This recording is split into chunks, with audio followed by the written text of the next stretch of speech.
Welcome to Grimoire Audiobooks, where magic comes alive through words. Today, we dive into the magical world of Harry Potter fanfiction with the Secrets of the Marauders by Telestic Majesty, a captivating tale that takes us back to the golden years of the Marauders at Hogwarts. Before we begin, a quick disclaimer. This audiobook is a fan-created adaptation of Telestic Majesty's work and is not affiliated with J.K. Rowling or the official Harry Potter franchise.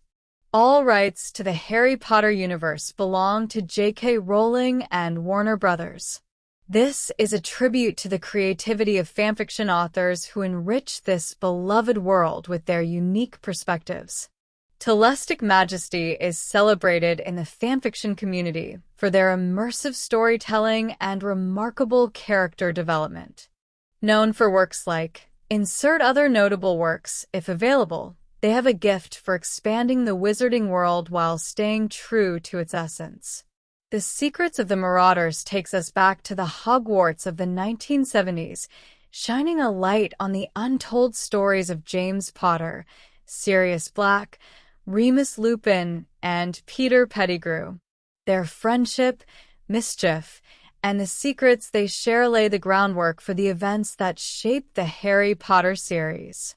Expect laughter, heartache, and unexpected twists as the story unfolds. So, sit back, relax, and prepare for a magical roller coaster with the Secrets of the Marauders by Telestic Majesty at Grimoire Audiobooks. Don't forget to like, subscribe, and hit that notification bell for more enchanting adventures. The past holds many secrets, and it's time to uncover them. Let the magic begin. The Secrets of the Marauders by Telestic Majesty. 1. He stared at his reflection for what felt like forever before he slowly pulled back his fringe to showcase the infamous lightning scar, sitting there, less vivid than before, on his forehead. A part of Harry inwardly groaned at the sight of his scar, and a part of him felt something like relief that it was still there. Why? He had absolutely no clue. Perhaps people would think of him an imposter if he didn't have it. Simply an evil twin or something. The fact that his scar wasn't stinging was news to Harry, which was probably why he was anxious as to whether it was still there or not. He actually used to like the damn thing before Hogwarts because he thought at the time that it was the only thing special about him. That wasn't even halfway true now, though. In fact, now he hated it. He hated that everything about him was special, something that Dumbledore had repeatedly told him for over 5 years now. It was only now that he figured out what the heck Dumbledore had been talking about. He was special because of that bloody prophecy. Special because he had no parents left. Special because he was simply the boy who refused to die. Special because he was the chosen one. Special because he supposedly had power the Dark Lord knows not, or whatever. He didn't, though. He couldn't do anything that Voldemort couldn't, or anything that Voldemort could, in fact. He was about as powerless as a small child face-to-face with a Death Eater. No, 10 Death Eaters. That was the scale that he was currently at. Either way, there was no way he was going to get out of this battle alive. Harry leaned against the opposite wall for a while, contemplating all this, and involuntarily sighing at times. He knew this was his signature modesty kicking in, but even this time, he knew he was right. Voldemort, mortal or not, was not somebody to be reckoned with. Harry kept daringly glaring at the mirror, as if pre-eyeing it for needed information. He was still wearing his Gryffindor robes from when he was fighting, except they didn't bear a trace of grubbiness or random rips along the hems or anywhere else really. When he had gone through the veil with Sirius, he himself must have been fully replenished along the ride.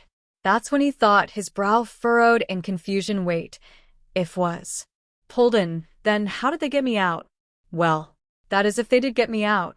But if they didn't pull me and Sirius out, then where am I? He automatically looked around frantically for a moment before he remembered what he had deciphered earlier and realized something else. And if I was pulled in with Sirius, where is Sirius? Harry cautiously walked over to the door, and feeling no other pain, well, physical anyway, he creeped out and made his way now to the dormitory door. Now, seeing no one else who might have been sleeping in their own beds or hiding, He opened the door and descended the stone steps. It was then that Harry realized that he was really grateful for waking up in his Gryffindor robes. Imagine if he woke up in the Slytherin dungeons? He shuddered involuntarily at that thought. The Gryffindor common room looked practically the same, except in the comers there were other people that he didn't know, chatting and playing wizard chess. The portraits hung on the red and gold carpeted walls were all either sleeping or muttering in their frames, either to others in that frame or to themselves. The comfortable armchairs by the roaring fire were free, but he didn't quite feel like relaxing yet. He went over to the portrait hole and climbed out, ignoring the babbling portraits on the walls of the grand staircase as he descended it. He had barely gotten down the first set of stairs when somebody else came running up them. Harry could see that he had messy black hair and was wearing Gryffindor robes.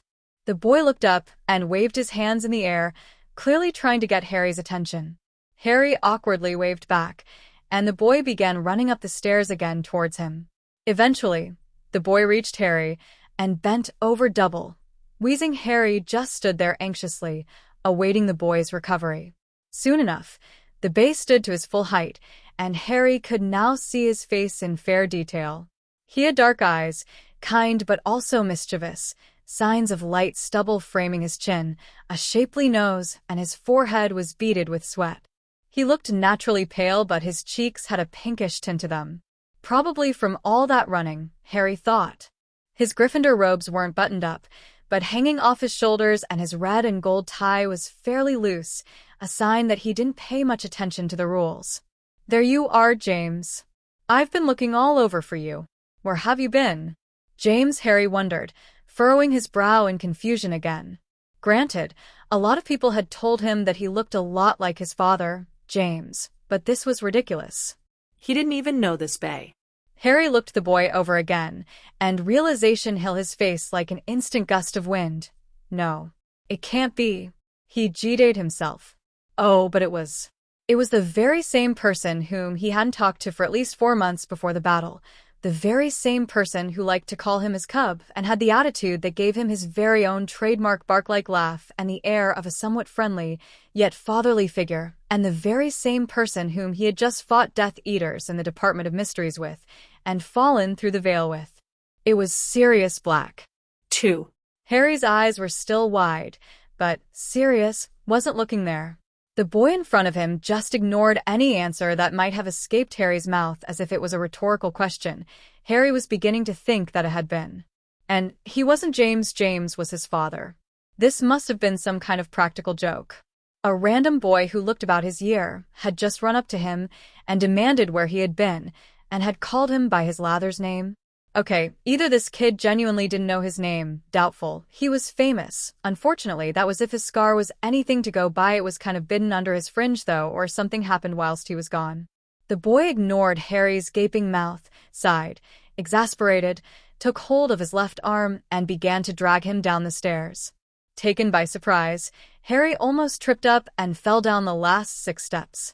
Quickly, he got back his footing and tried to keep up with the boy and not fall face first. This boy was quite fast, as Harry was still in shock and was still trying to keep up with him. Harry managed to keep up down 5 flights of stone stairs, partially ignoring the babbling of the portraits, before the boy finally came to a stop and let go of his arm. Then the boy began right into a corridor. Mary hastily followed him. The boy had now gained a normal pace, and Harry was now able to keep up with him. The boy was slightly shorter than him, now he realized. The second floor had 5 different entryways, one through the portrait on the second floor on the grand staircase, one in a narrow hidden stairway in the middle of the many stairs leading to the Defense Against the Dark Arts classroom on the 3rd floor, another portrait just a little further along from the entrance to herbology, and Harry couldn't remember where that headed. All he remembered was the password, the other end of the outside entryway to herbology, and finally at the end of the many twists and turns of the second-floor corridor, which they were currently in. Harry didn't say anything, just followed the boy to what he figured out was somewhere on the 2nd floor. He looked about Harry's age, but Harry couldn't be sure as he had only seen his face in full detail for about 5 seconds and hadn't even uttered a word to this boy yet. Eventually, they came to the end of the corridor, and the boy opened another door, where they came out on the halfway landing of the stone steps leading down to herbology. The boy led Harry up the steps until they reached the second-floor reading room. They then went right past Professor Flitwick's charms classroom and onward. The scene of the second floor was full of tenacious life. Some portraits were seemingly nocturnal because they were fast asleep, and some were chatting to themselves like the others had been in the Gryffindor common room. The Grey Lady swooped past and curtsied to some third-year Ravenclaws. Professor Flitwick had just come out of his classroom and was heading to the third floor. The students surrounding them hurried along, almost unnerved by where they had to be next. Slytherins jeering, as usual, at various Hufflepuffs, Ravenclaws, and Muggleborns, including Gryffindors especially. Every now and then, a student or even professor appeared, apparently their face having been swallowed by a book, though they still seemed to know where they were going. The crowd practically parted as they came through, as though they both were some sort of celebrities. Okay, in truth, Harry was, but this boy obviously had no clue who he actually was. Perhaps that was just stupid. Perhaps everybody else knew who he was, but the boy, and now the boy thought they were all serving him like house elves. Nevertheless, Harry had never even gotten this much praise before. It was like they were kings. The boy in front of Harry did a few posh waves and thank yous and thank you very much, yes. Eventually, as they passed through, the crowd mingled into normalcy again, and the two of them carried on their way. They entered the library, which was half empty compared to the crowd outside, only to notice that the middle table was occupied by two people alone, and Madame Pants, though she looked like a much younger, less stern version of herself for some reason, was at her usual desk. As soon as the boy spotted the two people at the table, he threw his arms up in exasperation and immediately went over to them, Harry slowly in tow. When they reached the table, the boy said, "Finally found him. Took me ages, though." "That's nice," said the boy on the left of the table nonchalantly. He had sandy-colored hair and a scarred face and hands. Harry only saw the side of his face, though. He had his head stuck in a book, and he didn't look up when the other boy spoke. "What? No praise," said the black-haired boy in reply. "With all that effort it took to bloody find him." "Yes, and I'm proud of you, but it wasn't like you found Santa Claus or something," said the sandy-haired boy, lowering his book. Who? "Never mind." Harry could have laughed, but he still didn't quite understand what was going on. The sandy-haired boy shook his head in exasperation and sighed before swinging his leg over the bench and standing to face the other darker-haired fellow. "And trust me," he said, "when I say that I'm never going to explain it to you either." The dark-haired one laughed heartily, a laugh that, strangely, made Hardy's skin crawl and his heart flutter both at the same time. I know," he cried, shooting his hands up in mock surrender. "I never said anything." The sandy-haired lad just shook his head, gave a audible piff, and picked up his books from the middle table. Out of his peripheral vision, Harry deciphered movement.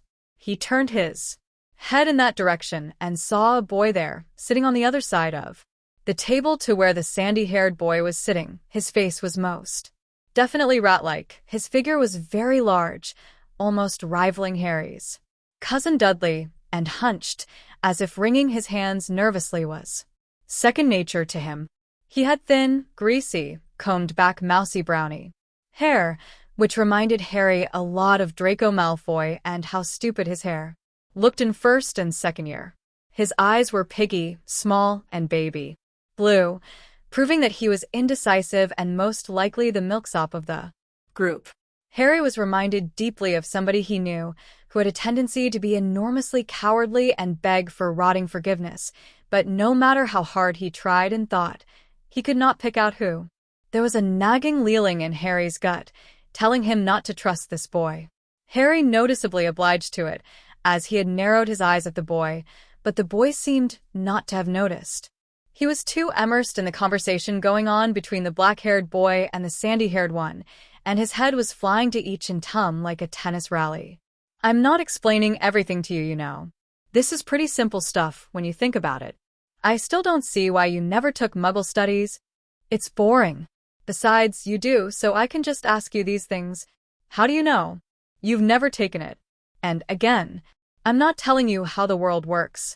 You can figure that one out for yourself. The black-haired boy huffed, his arms folded and grumbling like a small child who hadn't gotten their own way. The sandy-haired boy turned to Harry, and for a split second, their eyes met. After a second, the other boy's brow furrowed in confusion, and his scars became more prominent. Harry just stared at him for a minute before the black-haired boy noticed, and looked between them both like the rat-faced boy had. In fact, the rat-faced boy was in the still background, doing exactly the same. The black-haired boy was the only one of them to speak, though. What? The sandy-haired boy just stared at Harry for a while, his eyes searching him, and Harry fidgeted a little. Okay, seriously, what? The black-haired boy was getting impatient. Then he sighed and clicked his fingers in front of the other boy's face. Hey, Renee. A few more seconds passed before the sandy-haired boy pointed his finger at Harry. Where did you find this boy? Sirius? So this was Sirius, Harry thought, but he looks a lot younger. Unless. Harry's eyes widened in realization. Rem. Of course. But no. It can't be, but his thoughts were cut off. What are you talking about, Rem? This is James, remembers? Rem looked at Sirius as if he had gone mad. Slowly, he turned back to Harry, whose eyes were still wide. He then turned back to Sirius, but his eyes were still observing Harry. This is not James. Finally, Harry thought. Somebody realizes. But then reality caught up with him, and he looked nervously from Rem to Sirius. Sirius gave a bark-like laugh. The laugh that made a shiver run down Harry's spine. What? Of course he is. Look. No, he isn't. I'm sure he isn't. Look, he looks less scruffy than James. His lace is slightly different, more heart-shaped. And look, his eyes. I've never seen that shade of green before. It's like emerald. If you remember, James' eyes are hazel. Sirius looked Harry up and down, mentally scrutinizing him like Rem had. Then he scoffed. Do you really think I pay attention to people's eyes? I hardly pay attention in class. Let alone. Oh, Sirius, don't be so thick. Even you've only seen those eyes on one person. Rem interrupted. Who? Sirius asked. You know bloody hell who? Rem blurted. Evans, of course. Sirius considered and scratched his chin. Yeah, I see the resemblance. Rem shook his head in disbelief. I don't know what you mean by resemblance. Perhaps it's more than just a coincidence. Sirius was opening his mouth to speak when footsteps called, and seconds later a boy about their age with pitch-black hair ran in. He gripped the door frame of the library and doubled over for a second before recovering, considerably quicker than Sirius had, and standing up straight. Harry gasped out loud. He wore round glasses like Harry's. His Gryffindor robes were hanging off of his shoulders. His shirt collar was half up, half down. His tie was loosely tied and short, a sign that, like Sirius and unlike Rem, he wasn't much a stick-up for the rules, and his hair was, as mentioned, pitch black and untamably messy, just like Harry's, but right now it was whipped back by the wind. He had an athletic figure and hazel eyes, as Rem had mentioned. This was the real James Potter. Sorry, guys, said James, his voice breaking slightly, which signified that he still hadn't quite caught his breath yet. As he walked towards them, a couple of Ravenclaw girls bombarded me in the changing rooms. Had to run here. Sirius laughed out loud. Of course they did. James grinned and ran his hand through his hair. Harry mentally gasped this time. He had a habit of doing that, too. It was then that James noticed Harry. His eyes widened considerably as he looked his twin up and down. Silence inflicted itself upon them. Nobody spoke and nobody moved. Both Harry and James were stood, particularly still as statues, gazing each other over for an untold amount of time. After a while, James choked out, "Who's this?" Rem and Sirius exchanged looks. "We don't know," said Rem, finally. "Sirius found him when he was looking for you. He thought he was you." James turned to Sirius. "Didn't you know I was doing Quidditch practice, Sirius?" "Well," said Sirius carefully, as if he was trying to negotiate within. adult who was about to scold him for doing something wrong. No. Not exactly. I thought you were in a detention with Vector, see. When I saw him, he pointed his thumb at Harry, almost accusingly. I thought it was you coming from the detention. Harry knew it was Professor Vector, who taught arithmancy, which was on the 7th floor.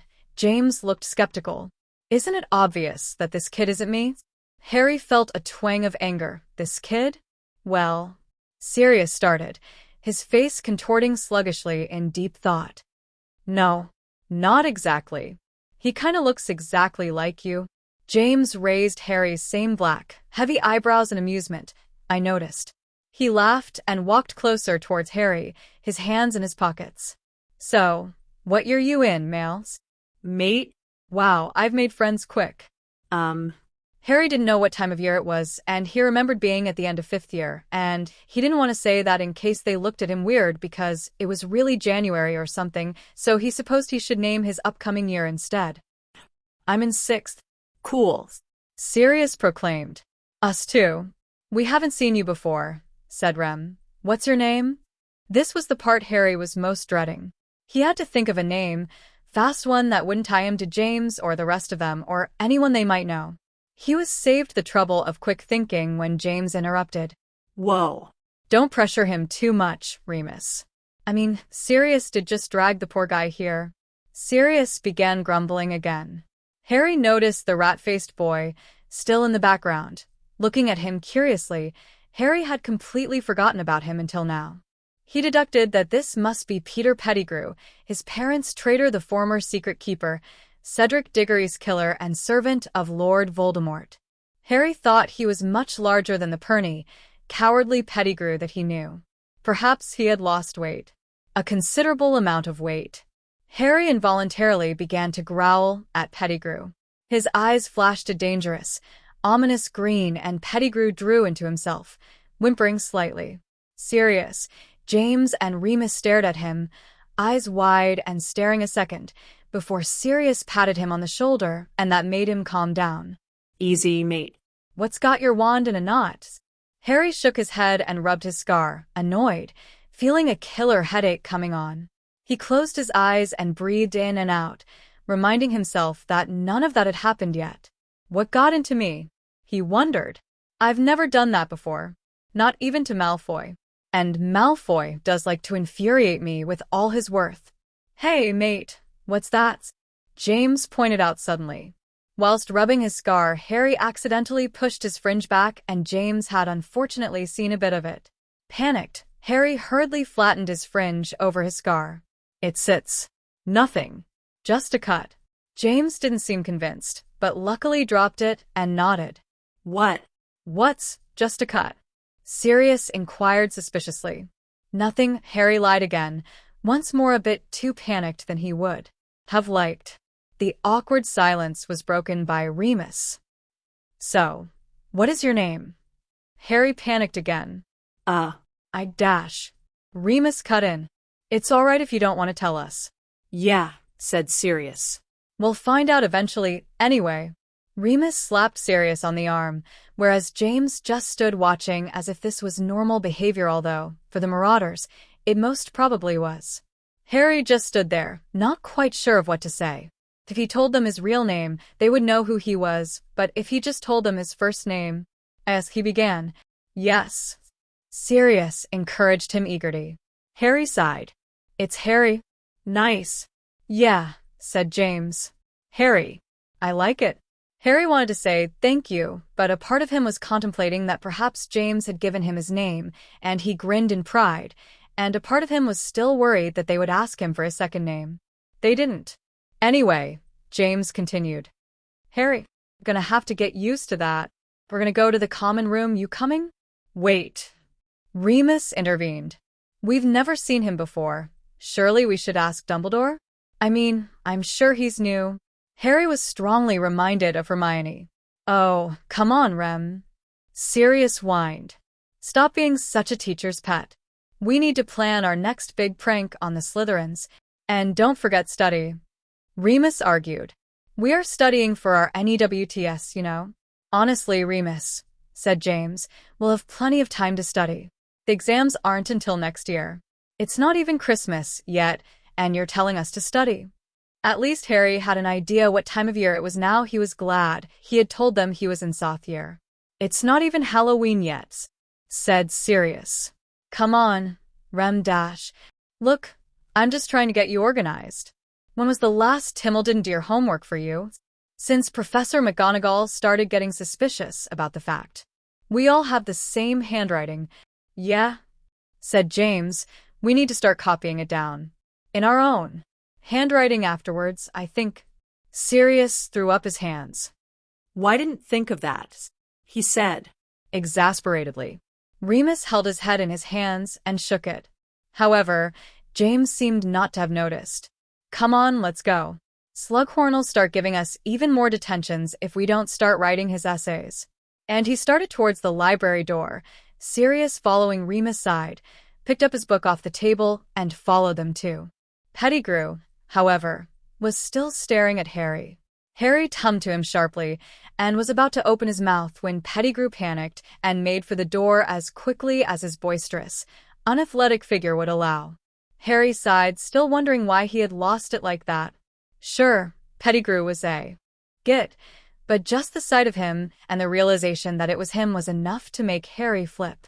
And then there was the fact that knew he would have to tell them a second name eventually, and he knew that he would have to pay a visit to Dumbledore eventually, and he knew that overall, keeping his identity from everybody, let alone the Marauders of all people, was going to be a challenge. Slowly, with all these quandaries building up in his head, perhaps earning him yet another headache, he made his way to the door after Pettigrew. But one dominant thought raced through his mind: how was he going to get through this? 3. The common room wasn't much different from when he was in it last, about 20 minutes ago. Following behind Peter as discreetly as possible, Harry noticed Remus in front of Peter, who had his head in his hands and was grumbling about why these dunderheads were his friends, and James and Sirius in front of Remus, talking about something hilarious as they were laughing their heads off. Harry couldn't help huffing in amusement a bit as they ascended the spiral staircase to the dorms. Perhaps it was contagious, or perhaps it was just him. James opened the door to the sixth-year boys' dormitory with a creak and immediately began going round all the beds in the circular room, picking out the names on the headboards. Sirius went over to his own bed on the far right, pulled out his trunk, and began rummaging through it. Remus shook his head at both of them and went over to his bed, second from the last on the left side of the room, grabbed a book from his bedside table, and opened it on a page near the middle, taking out the bookmark as he did so. Peter, however, had turned around and was now gazing at Harry cautiously. Harry looked away stubbornly, still contemplating the subject of Peter Pettigrew. He thought about his betrayal, him being as cowardly as could possibly be for a Gryffindor, all the way to how he acted towards him. By the way Harry deciphered Peter was staring at the back of his head, he seemed confused, afraid and intrigued all at the same time, but mostly afraid. It was almost as if Peter realized what he had done, or rather, was going to do wrong. It was almost as if Peter knew him, which couldn't be possible, unless he wasn't as stupid as he let on, and he had noticed his resemblance to his parents already. No. Definitely not. If anything, Remus would be the first to figure that out, not Peter. Aha! Sirius exclaimed. Harry looked in his direction. It looked as though whatever he was rummaging for in his trunk before, he had found. It turned out to be a large piece of parchment, which he started to unfold. Before Harry could take any more interest in the parchment, however, his attention was stolen. "Hang on," said James suddenly from the other side of the room. "It doesn't look as though they've made you up a bed yet, mate." Harry knew James was talking to him and turned to his father with an almost guilty look on his face. Remus' gaze followed, looking at James strangely. "What do you mean? Has Harry not even been enrolled?" Sirius looked up from the parchment he was looking at. "Doesn't look like it," James replied, giving Harry an almost scrutinizing look. Eventually, he wrenched his gaze from Harry and began inspecting every single inch of the four-poster. "Do you not have a trunk?" Harry trailed off. The truth was, his trunk, along with his possessions, were in the fifth-year boys' dormitory next door, only nearly 20 years in the future. "Why so secretive, mate?" said Sirius, going over to Harry and patting him on the shoulder. "Got something to hide?" "Yes. No. Not at all. I just dash." Harry's voice suddenly broke off without his consent. Sirius broke the tension by laughing. "I'm just joking, mate." Remus put his book down, open, face down, his bookmark still laying listlessly on the bed. "Leave him alone, Sirius," he said. "I'm sure he's terrified as it is, a new school and all meeting us. Don't I know it?" Harry thought, his shoulders slumping as he breathed in relief. Remus went on, a spark in his eyes, and a hopeful expression was plastered on his face. "Let's go and talk to Dumbledore. Surely he would know about any new students?" "Yeah, I suppose," said James, shrugging and joining the group. In the background, Remus pumped his fists in the air in victory. It seemed he had been trying to get his friends to listen to him all day. "Not that Dumbledore and I are on the best terms with each other, James continued. "Considering that he knows that I was the one who set that dung bomb off in the teacher's lounge." Remus suddenly once again looked defeated. He shook his head for the 5th time that day, and, with his hands on his knees, he slowly stood up and walked over to them. "No way, dude," said Sirius, disbelieving. "Good old dummies, all right, not like Filch. He'd throw you in detention if you got caught with gum on the bottom of your shoe. And he still would." James grumbled to himself. "That was one time, James," said Remus reasonably. "I still had to scrape grime from cauldrons with Slughorn for a week." James whined, throwing his hands up in the air. Sirius began laughing again, clutching his chest and doubling over. He had grabbed Harry's shoulder for support, and Harry was now struggling to remain upright as Sirius' weight pulled him down. "Sirius," said Remus, surprisingly, now laughing too. "Careful. You're crushing the poor guy." Sirius finally stood, relieving Harry of his weight. He wiped the tears from his eyes as he straightened up. Once he had calmed down, he choked out, "You have to admit, though, it was hilarious. I've never seen Filch's face go that shade of purple." "That's probably because you always run away from him before you can glimpse it," Remus reasoned, folding his arms, his face still harboring amusement. James' face, however, was not amused. His lips were drawn into a tight line, and his eyes were narrowed slightly, causing his thick black eyebrows to furrow inwards into an annoyed arrangement. Harry couldn't help but chuckle at his expression. "Haha, see, prongs? The newbie gets it." Harry didn't bother his emotion to flare up at the newbie comment, but his eyebrows did shoot up at the nickname. Remus and James stiffened, but Sirius was still in stitches. "See, I told you, he wheezed out between hardly caught breaths. Remus and James now stared at Harry with almost afraid expressions. They were biting their lips, clearly awaiting his next line of speech with bated breath. Harry was reminded quickly by the nickname of the desire the Marauders had to become animagi, and knew that that was the reason for the nicknames. It was obvious to him that they didn't want anybody to find out, and they were silently hoping now that he didn't work it out. Harry heard a frightened squeak in the corner and turned to find Peter, piggy eyes wide and swiveling in their sockets at the scene before him. How they thought that just a nickname would give them away, Harry did not know. Perhaps they genuinely thought that it would, or perhaps they believed him to be really smart. He wasn't sure. Of course, Harry knew of their secrets already, so he didn't need to be explained to. Although, if the secrets were going on like this, then sure enough, he would have to explain himself to them soon. Sirius had finally breathed it off and had straightened himself to full height.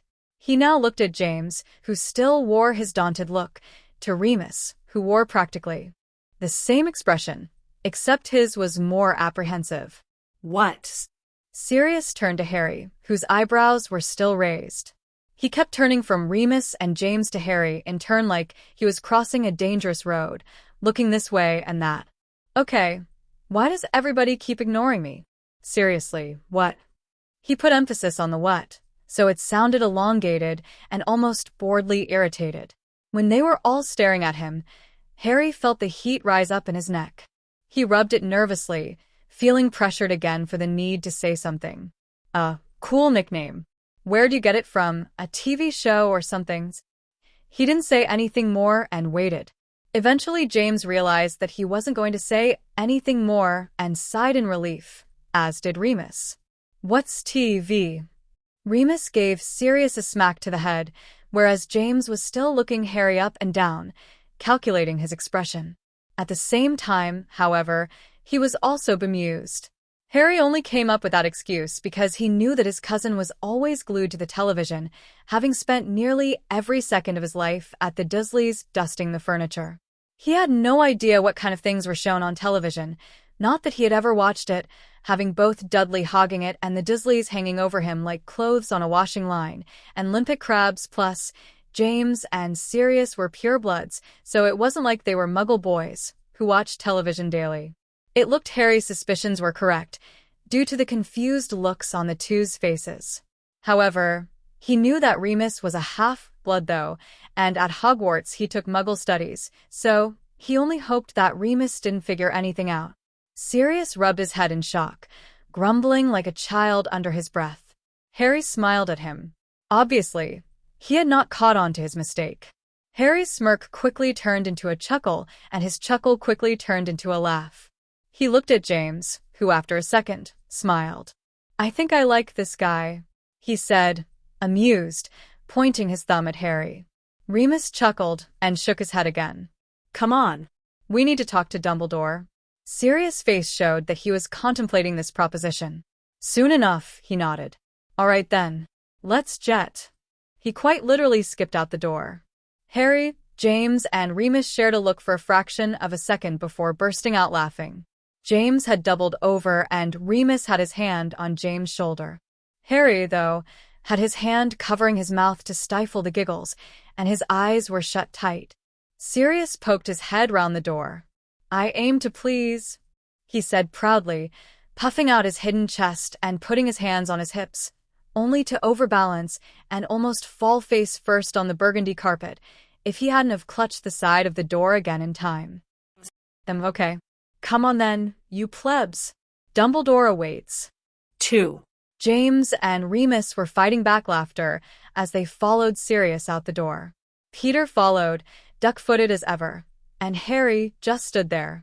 His face was set in stone. He did not like this one bit. He was laughing before. He had gotten out of telling them his last name before, but he couldn't get out of this. Dumbledore awaits. Those words rung in his head like an annoying wind chime. What would he do now? James suddenly poked his head round the door now too. "You all right, mate? You coming?" Plus. Yeah, sure. Coming." James grinned. "What's up? Old Dummy isn't one of those headmasters, trust me. He's really laid back for his job." Harry nodded. He already knew that. He, of course, had met Dumbledore before. "Oh, right," he said, as if that was what he was worried about. "Don't be so nervous.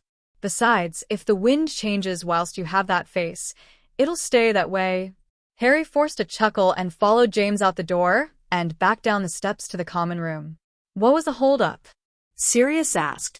"Oh, nothing," James replied. "Just a bit nervous about meeting Dumbledore. Plus, oh right. Well, don't worry, mate. Dumbledore's not bad. It's Filch you've got to watch out for. He'll make up any damn excuse to get you in detention. I swear, he just lives to attempt to expel students. Dumbledore doesn't do that though," Remus said. "He doesn't take shit from Filch." He smiled encouragingly. Harry was surprised at Remus swearing, as were James and Sirius. "Do my ears deceive me?" Sirius whispered in mock terror. "Did Remus Lupin, the all-grade hogging goody-two-shoes, just swear?" James finished in the same tone. He covered his mouth with his hands in a mock gasp. "Well, that does it," Sirius said in his normal voice, throwing his hands in the air in surrender. "The world has ended." Remus raised one eyebrow and folded his arms. "Ha ha. "Oh yeah? Where's the explosion then?" "Yeah, we're kinda working on that," Sirius said mischievously, his eyebrows wiggling up and down. Remus rolled his eyes. Harry laughed, almost forgetting his upcoming dominion, until James said, "Come on, Dumbledore, let's go." He did a shooing motion with his hands as he spoke. Harry's expression turned somber again as he forced his feet to shuffle along the carpet to the portrait hole. The trip to the third floor seemed to take forever. Harry just kept shuffling his feet, as if they were protesting movement. James and Sirius were talking in front, Peter wringing his hands as he walked, and he tripped up about 3 times down the stairs. Remus was behind him, but Harry kind of felt trapped by his presence, as if he was purposely there so that he couldn't escape either way. James and Sirius did not seem fazed by the portraits on the stone walls as they passed them. Peter, the fact that random students kept passing them on their way to meeting up with their friends during free periods, or passing them down the stairs as they went to courtyards, the Ollery, the library, the infirmary, etc., or by Harry's expression, as they couldn't see it, with their backs turned to him and all. Suddenly, Remus appeared at his side. "You all right? You look like you've seen a ghost." Although, there are ghosts everywhere around Hogwarts, but that isn't the point. Harry sighed. "No, I'm just frightened of meeting Dumbledore, I know." Remus interrupted. "That's part of it," Harry thought. For some reason, he wanted to tell Remus the truth. Why? He wasn't sure. Perhaps it was the fact that the Remus he knew, he could tell anything to, and this Remus couldn't be any different, could he? Of course he was different. This wasn't the Remus he knew. That was the thing. This was a younger, less shabby, unsure mischief-making Remus, with the same sense of humor and the same comforting voice. Besides, of all the things Harry had told Remus, the most turbulent of that was that his scar hurt, let alone, "Hey, I'm from the future. I know the old you, and my parents just happen to be your friends. Do you believe me?" Harry mentally shook his head, snorting. That was absolutely stupid. He couldn't say that to him. And also as the fact that he knew Remus was a werewolf, and eventually when the Marauders find out that he knew, both of that to the fact that they were training to become animagi, they would question him on just how he knew. He would have to tell them then. Unless they never found out he knew. He could find out accidentally, and he'd be forced to keep the secret. He would have to figure out how to find out, though. If only he had never been dragged into the Vale with Sirius. If only he had never come here in the first place. Despite the fact that he didn't know how he had got here, the Vale must have had something to do with it. But that wasn't the point. The point was, how the heck was he supposed to explain this to Dumbledore? Would Dumbledore know him? Doubtful. But there would always be Professor Trelawney, but that couldn't be plausible. Trelawney didn't even teach here yet. It was then that he realized. Of course, a seer might know me if they looked into the future, or made a prophecy about me or something. He hated to admit it, but perhaps the prophecy between him and Voldemort would help. Or a centaur. They're stargazers, aren't they? Although not likely. Professor Dumbledore wouldn't call upon a centaur unless he needed to. Perhaps this was one of those times, perhaps not, but if he needed to explain himself to Dumbledore, would Dumbledore keep his secret? Would Dumbledore figure out a way to get him out of there? Would Dumbledore let him enroll at Hogwarts 16 years early? Would Dumbledore freak out? And above all, would Dumbledore believe him? Harry stared into space, unconsciously still walking. What will Dumbledore do? How do I tell him? He was off on his own tangent now, thinking about the inevitable for untold amounts of time, until… Hey, mate. You all right? Remus was calling him back to Earth, snapping his fingers in Harry's face. James, Sirius, and Peter still seemed unfazed. They just kept walking. Wh? Oh, right. Yeah, fine, just, thinking. Okay, that's not completely untrue. Harry thought to himself. Remus nodded uncertainly. Right, sure. Whatever you say. Come on, we're nearly there. Harry nodded at him and forced a smile. Right? No. Remus couldn't know. Not quite yet, at least. 4. The third floor was usually where defense against the dark arts was held. The 4 Marauders and Harry walked past this classroom, and Harry looked to Remus with a meaningful expression, despite knowing that he wouldn't catch on. He didn't know that he would become the best defense against the dark arts teacher Harry had ever had.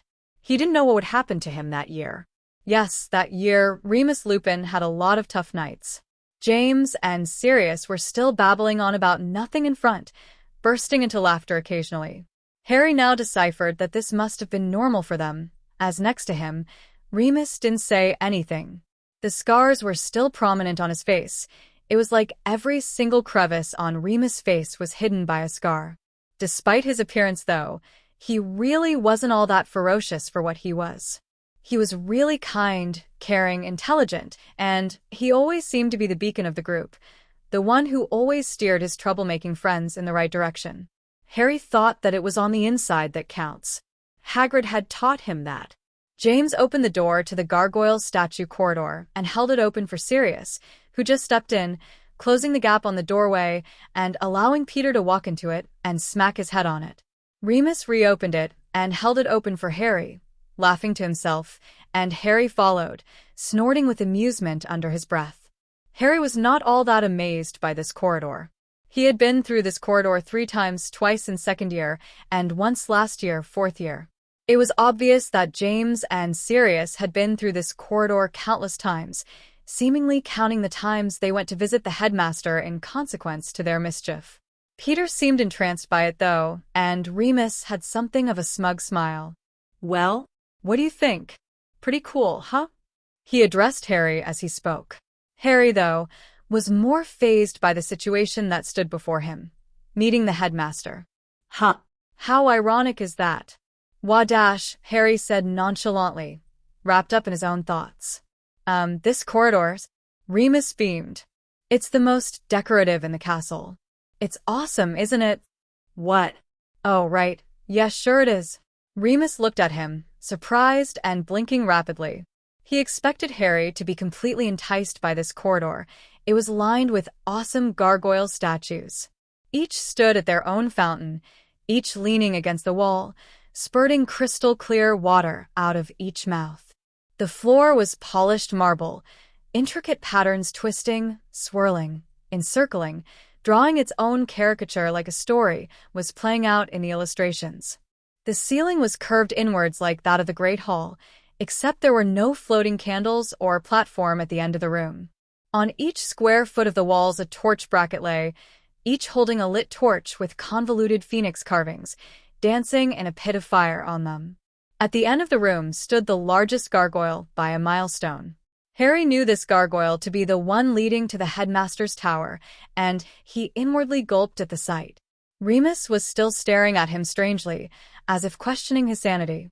Why did he not look fazed by this corridor? Where did he come from anyway? Why was he more afraid than excited to meet Dumbledore? And why did he look like he'd been here before? Everywhere else they went, he didn't seem in the least bit impressed with the castle. He was obviously new, otherwise they would have seen him before, especially since the Marauders knew everyone. He looked exactly like James and had Evan's eyes. There was something really weird about this kid, he concluded, and soon he would find out what. Harry saw Remus looking at him suspiciously, and he immediately feigned innocence, going off on a completely false tangent about how beautiful this corridor was.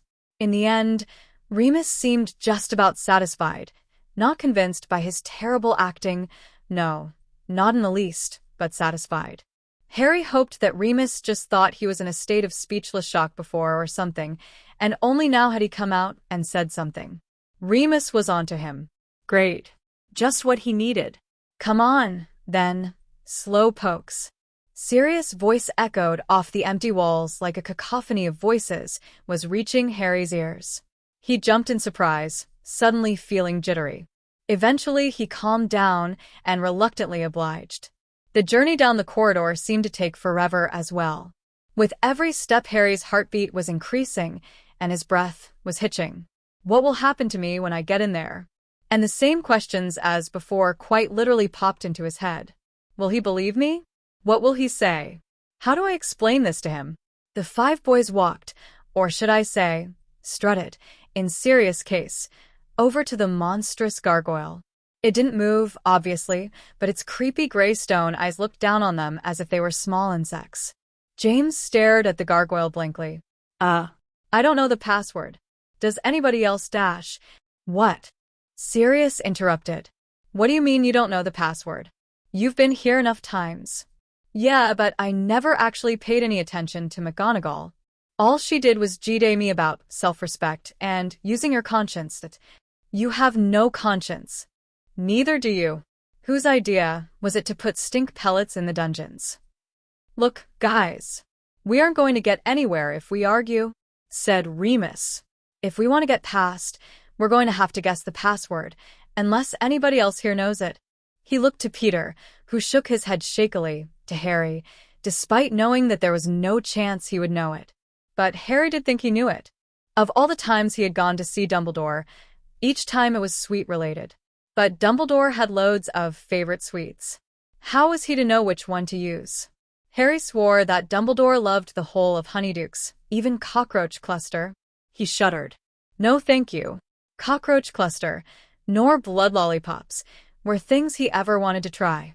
Despite the consequences and the questions he forgot he would be asked if he did, and he couldn't believe he was doing this, opening the entryway to his own doom, he screwed up his face in thought and started at square one. What was Dumbledore's favorite sweet? He was sure there was one. What was it Dumbledore always offered Harry when he entered the office? What was it? Then, a small gasp escaped his lips in realization. He cleared his throat and said, as loudly and as clearly as he could, "Sherbet lemon." All of their eyes widened in shock as the gargoyle jumped aside to reveal a stone spiral staircase, slowly moving down to meet their height.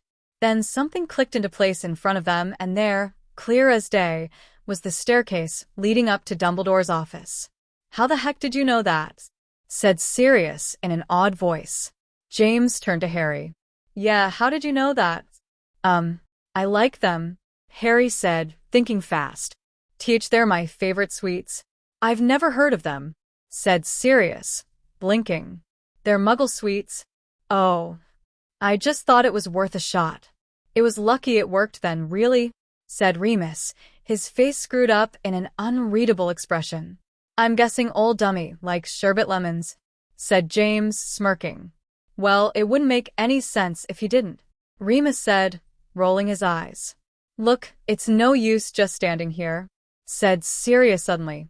"Good point," James agreed. "I suppose we better go up then." Remus heated, staring up the stone stairs as if they led to heaven. "Right, sure." Harry finished. "You first then, mate." James pointed Harry in the direction of the staircase. Harry Inwardly gulped.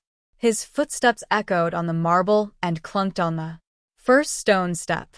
As soon as his other foot was placed firmly on the second step, Harry felt a shudder in the ground, and the staircase began spiraling up, up, all the way until the top step, as he could see, reached the platform. As soon as the ground stopped shaking, Harry began climbing up the rest of the stairs. He looked behind him to spot that the others hadn't followed him. Did they think he could talk to Dumbledore on his own? Or did they just want to get away from him? He turned back to the double doors to Dumbledore's office, took a deep breath, and took a step just as the staircase began spiraling away from him, downwards to the ground below. He stood there, unsure of why he couldn't move. Perhaps it was because he half expected the others to come back up the stairs with it, or perhaps it was just a distraction, taking his mind off of Dumbledore's office. Doors for a minute or two. The staircase stopped at the bottom. For a second, Harry considered that it wouldn't come back up, and turned round again to meet the doors, until the ground shook again, and the staircase gradually came back up. Once it was firmly in place at the top of James' head came into view as he climbed up to where Harry was. It seemed James was fighting a losing battle, trying to flatten his hair. James was closely followed by Sirius, who was doing a little jig up the stairs, followed by Remus, who was dusting off his robes, followed by Peter, who was boisterous as ever, and was wringing his hands. Harry ignored him though, mostly out of concealed spite. "All right, then," said James. "Shall we go in?" And he strutted up to the double doors and knocked twice. There was a muffled come in from inside, and James opened the door, poking his head inside. Harry heard a cheerful, Mr. Potter. Come in, come in." James turned and grinned at the other four behind him and held the door open for Sirius. All 5 teenagers entered the room, which was, as Harry had always remembered it, filled with all sorts of whirring silver instruments. The circular stained-glass window at the back of the room let in a sliver of golden sunlight, and peacock shadows littered the walls and the floor. In their wake, the headmaster's desk sat in the middle of the room. On it, parchment, quills, and even the bowl of sherbet lemons lit up in the light, and the whole room glimmered with glittering dust. And sitting there, at the desk, his face concealed by those very same shadows, was Albus Dumbledore. He smiled up at them all. "Well, good afternoon, Mr. Potter. I didn't quite realize you had brought your friends along with you." "Very well then." Dumbledore spoke in his signature grandfatherly tone, still smiling. Harry saw crow's feet appearing at his eyes, knowing the Dumbledore he knew to have those full blast. This Dumbledore was definitely younger. He had less wrinkles, his eyes were shimmering as per usual, except the outstanding blue was, if possible, more prominent. His beard and mane of white hair was shorter, his hands were less steepled, but still long, however, and his nose was still the same, crooked and broken. Clearly, his nose had been broken earlier in his lifetime. Mr. Black, Mr. Lupin, Mr. Pettigrew, and, oh, who's this? Harry blushed slightly under Dumbledore's gaze. "This is Harry," said Sirius proudly. "I think he must dash." "We think dash," James interrupted.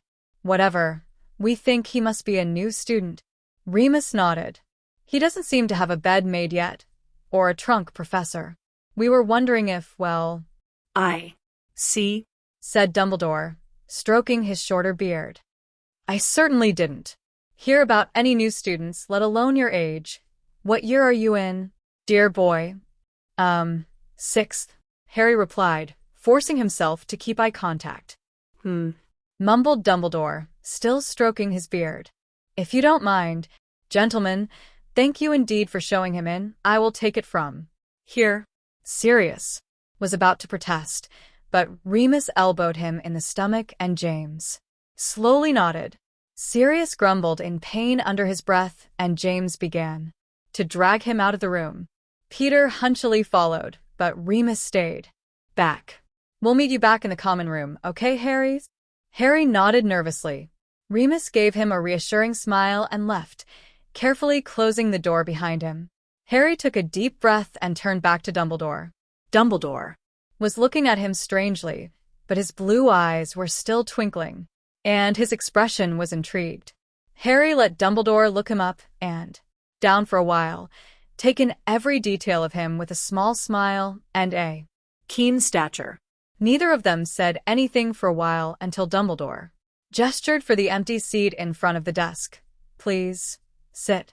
Harry obliged, seeing Dumbledore before him, with that grandfatherly air around him and his keen smile, Harry's chest felt somewhat lighter, and he relaxed a bit.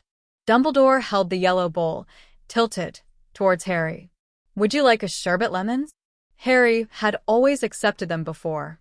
He smiled and took one. "Thanks." Dumbledore seemed surprised. Clearly, not many people had accepted before. He put the bowl back down and leaned on his desk. "So, Harry, is it?" Harry nodded. "Yes, sir." Dumbledore bowed his head, then looked back at Harry. "Have you been to Hogwarts before?" A part of his conscience screamed at him to say no, but he ignored it as he remembered that he fully intended to tell Dumbledore the truth. "Yes, sir." Dumbledore's eyes widened in surprise for the second time. "I see," he said. "Though I gathered you are new here." "I probably am," said Harry. "Here, anyway." Dumbledore's white eyebrows furrowed in confusion. "Whatever do you mean?" Harry suddenly felt guilty for leading Dumbledore on.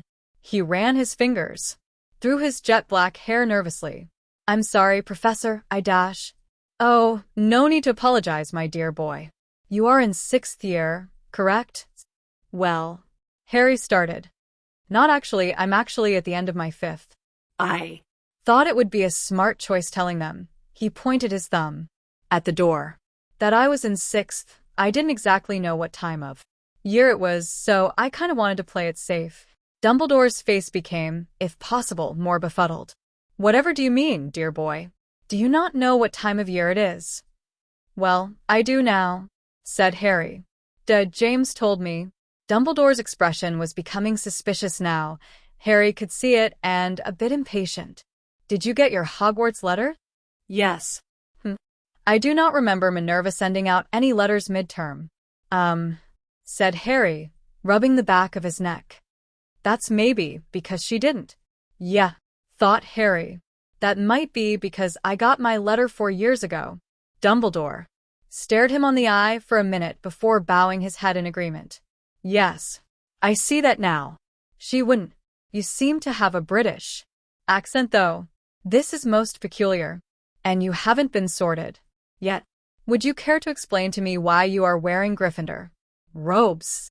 Oh, I'm in Gryffindor, Professor, Harry said, as if it was the most obvious thing in the world. Dumbledore blinked at him. And how would you know that? Well, Harry said, hoping what he was going to say next would suffice. James was his dash. Dumbledore interrupted him. Speaking of whom, you look an awful lot like Mr. Potter. Are you two related? You could say that, Harry said sheepishly. Dumbledore suddenly took out a scrap of parchment from the pile on his desk and dipped his quill in the ink pot. Could you tell me your full name? This was previously the part Harry was most dreading, but now he realized that this wild goose chase him and Dumbledore were playing would make so much more sense if he said it straight out. My name is Harry Potter, sir. Dumbledore had barely touched quill to parchment before he looked up. I see. So you two are related? That would explain things. Do you have a middle name? Harry nodded.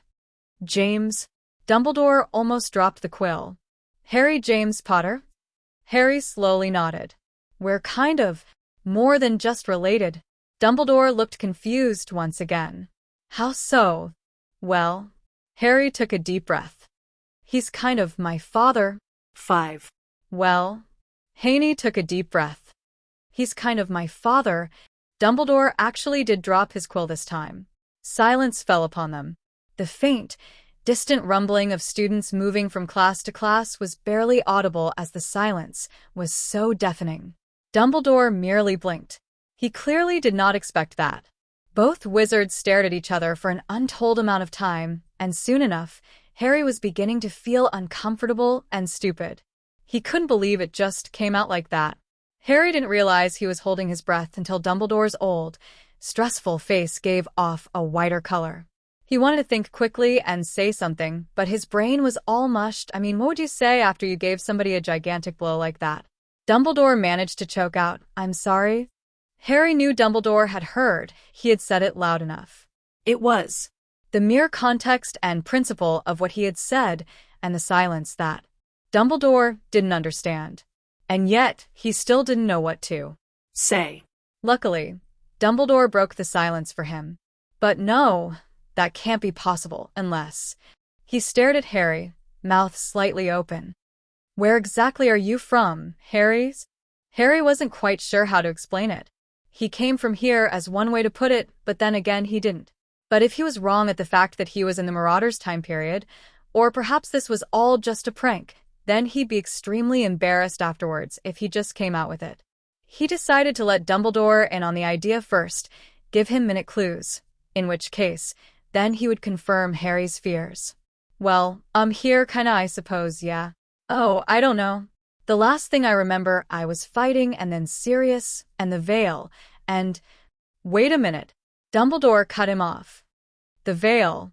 Yeah, we were in the Department of Mysteries and me and my godfather were fighting Death Eaters and dash. Dumbledore's eyes widened.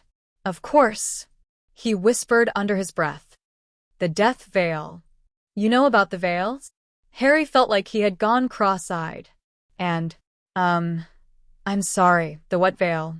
A fair bit, yes. Dumbledore mused, nodding. Not as much as the unspeakables, mind you, no. Anyway, yes, the Death Veil. It is the barrier between the land of the living and the land of the dead. One cannot travel freely between the two worlds, as it is a one-way trip. Inexperienced wizards know nothing about it, but some much more. Experienced wizards may have heard about it, and the unspeakables, who work in the Department of Mysteries, have likely studied it closely. It was then that Harry fully appreciated how much of an experienced wizard Dumbledore was to know all this. He decided to try and take advantage of this if he could. "Did you think it could have brought me here?" Dumbledore stared at him, and Green Eyes stared back, both afraid and intrigued. "I'm not sure, as I said. I do not know much about it. What I do know, though, is that if you step through it, it means instant death." Harry's eyes widened, and he knew he had paled considerably. "Does that mean M-dash?" "You do not look so to me, dear boy," Dumbledore said, suddenly smiling. But Haney was not in the mood to be smiling. "If I'm not dead, then how did I get here?" "You said instant death, and trust me when I say that nobody would ever misinterpret that." Dumbledore slowly nodded. Yes, that I understand. However, I am not sure. I did not know that the veil could pick and choose who passes on and who time travels." Harry frowned. "Somehow, I don't think it can." "It must have," said Dumbledore, stroking his beard. "Otherwise, you would not be here." Harry bowed his head in thought. "I suppose you're right. The Professor Dumbledore is usually always right." Dumbledore beamed. "What year are you from, then?" 1996. Harry replied. "Wow, so an old man still lives 19 years from now." Harry chuckled wholeheartedly. "You aren't that old, sir." Dumbledore laughed this time, deep and genuine. "You flatter me, dear boy. I say, I don't wish to alter any time stream or anything, and I'm sure you don't either. But who is your mother?" Harry blushed, then his face twisted to sadness. "You mean, who is my mother?" Dumbledore blinked, confused again. "I'm sorry. I don't really want to alter anything for my time either, but..." Harry sighed. "In my time, my parents are dead." Harry saw Dumbledore's mouth open as if to say something, and he was ready to listen until the headmaster closed it again. He gazed into Harry's eyes sympathetically, and Harry could feel him calculating his expression, attempting to figure out his thoughts.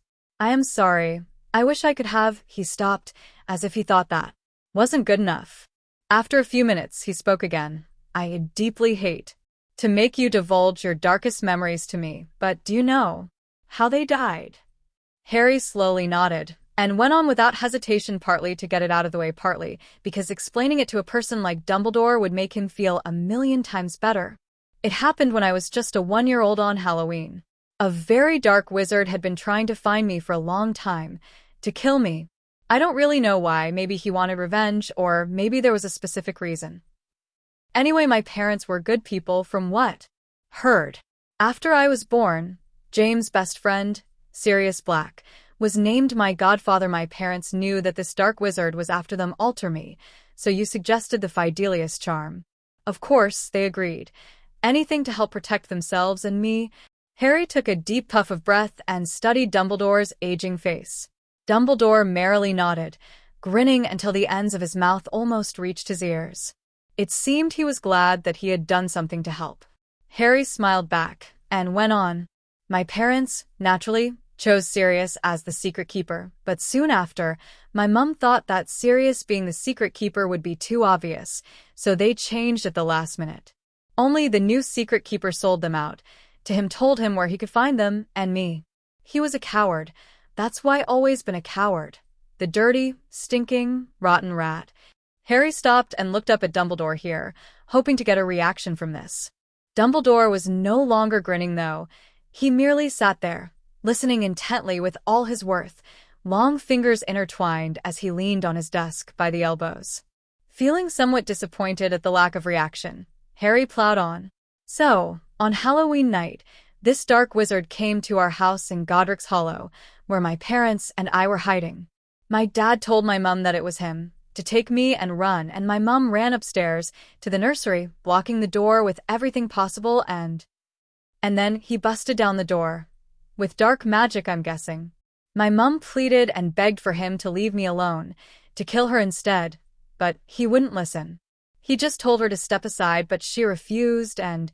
Harry stopped, his lips tight together as if he was fighting back the urge to cry. Phi looked down for a few seconds, and then his head came back, up, facing Dumbledore, but his eyes were looking past him rather than at him. He killed her, right in front of me. And then he turned his wand on me and he tried to kill me, only it didn't work. The curse rebounded on him, and he was blasted down to practically nothing, no body, no powers. He fled. The war and the fear that the wizarding world had been in for so long had been lifted. Death Eaters either retreated or were sent to Azkaban, and I became famous in the wizarding world. Drilly, afterwards, nobody else knew that my parents had switched secret keepers at the last minute except for Sirius, so he went after the traitor. Revenge, of course.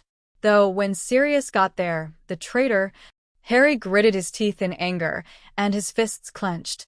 He tried to take a deep breath and calm down, but fresh waves of guilt, but mostly rage, was building up inside him. He made up this bullshit about how Sirius could betray them, blurted it out to the whole street. He cut off his finger so that everybody would think he was dead, blew up the whole street, framed Sirius, and escaped. Harry let out a breath he didn't realize he was holding. He didn't particularly want to pay much attention to Dumbledore anymore, because the thought that Dumbledore wouldn't react was etched into his brain, and he was definitely not up for the disappointment again. He felt betrayed. Maybe that was the reason he was nerved by Dumbledore's irritating stillness, or maybe he was just being selfish. He didn't like to admit it, but he was pretty sure it had to do with his selfishness. For a minute, he'd forgotten where he'd gotten to, and as quickly as he disregarded his train of thought, he remembered again. So, I was sent to live with my aunt and uncle and my cousin Dudley. They hated me. They treated me like dirt. They made me do chores day in, day out. I could never understand why all this weird stuff always happened to me until my 11th birthday. My Hogwarts letter had come a bit early, but my relatives didn't want one of them in the house, so my uncle burned it.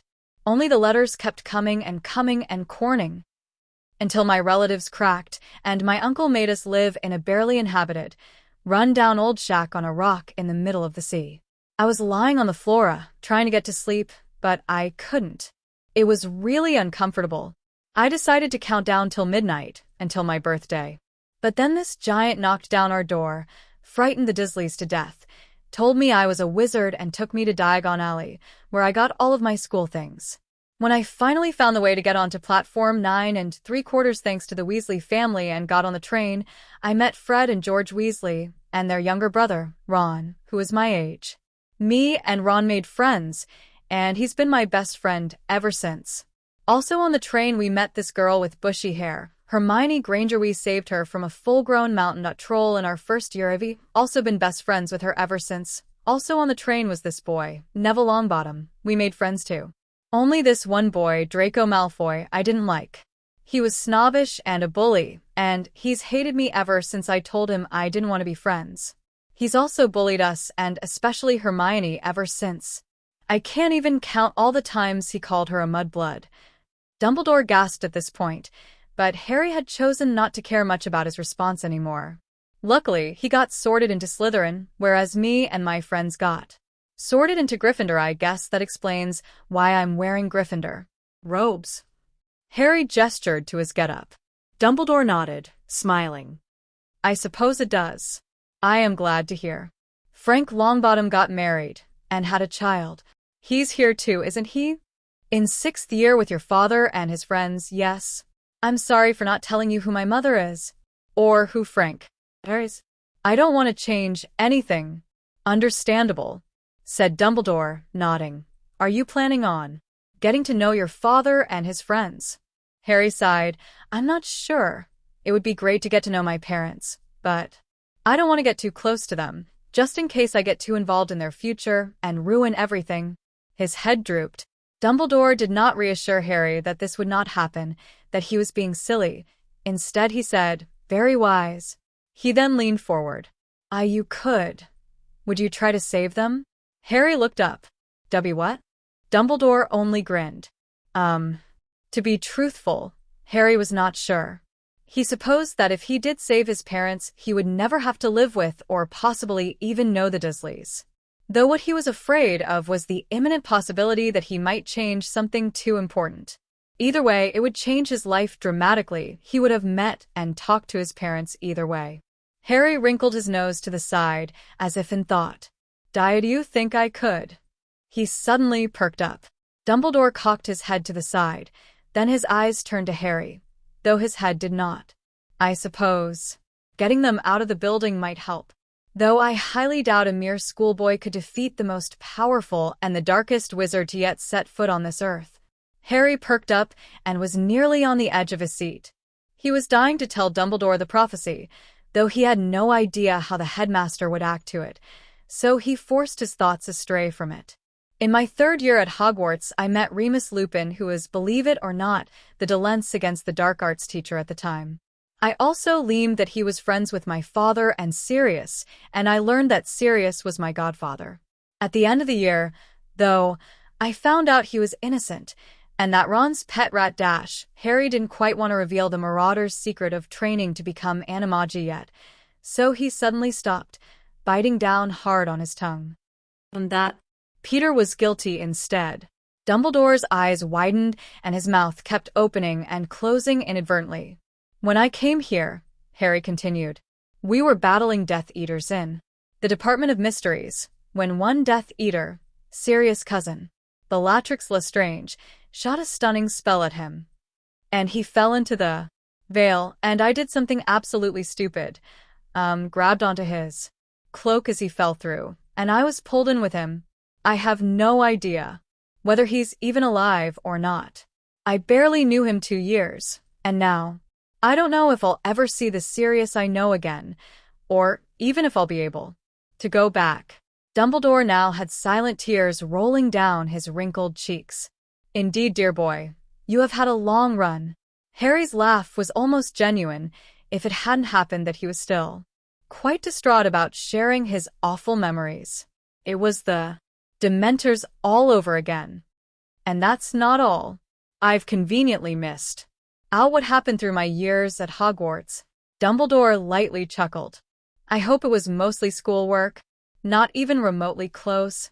They laughed together, but there was still somber dust hanging in the. After so many minutes had passed, Dumbledore broke the silence. It is so sad how many people you felt like you could trust, who betrayed you. I am surprised you are still sane after all that emotional damage. I myself wouldn't be able to live with myself. You must have a strong heart, dear boy, strong-willed. Harry nodded politely, just to break the tension a bit. Dumbledore was right. All the stuff that had happened to him should have broken him. But it didn't. He was still sane. If anybody else went through what he had gone through, their mental strength would have gone ages ago. Ron wasn't this strong-willed. As Dumbledore had said, no. Ron was the Joker. He was sometimes jealous, food-loving, and kind of carefree, whereas neither was Hermione. Hermione was the beacon, just like Remus had been for the other Marauders. Hermione would be the one to steer him and Ron in the right direction. She was caring, quite bossy at times, and was dedicated. But Harry was the strong one, the strong-willed one. He could handle anything thrown at him, extremely modest, always kept his resolve, and had a mean temper on him. He supposed you needed those traits if you were to go through all that he had. Just, ultimately, not the last part as much. Harry was determined. That too. He was determined to get through this, even if it meant staying in the Marauders era for an untold amount of time, seeing his parents' death for the 2nd time, or perhaps even saving them.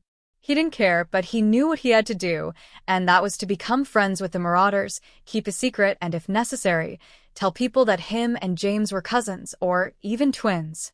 Until the time came, if it ever did come, that he could figure out a way back to his own time, he would have to brace himself for the inevitable, NEWTS, which in no way was he ready for.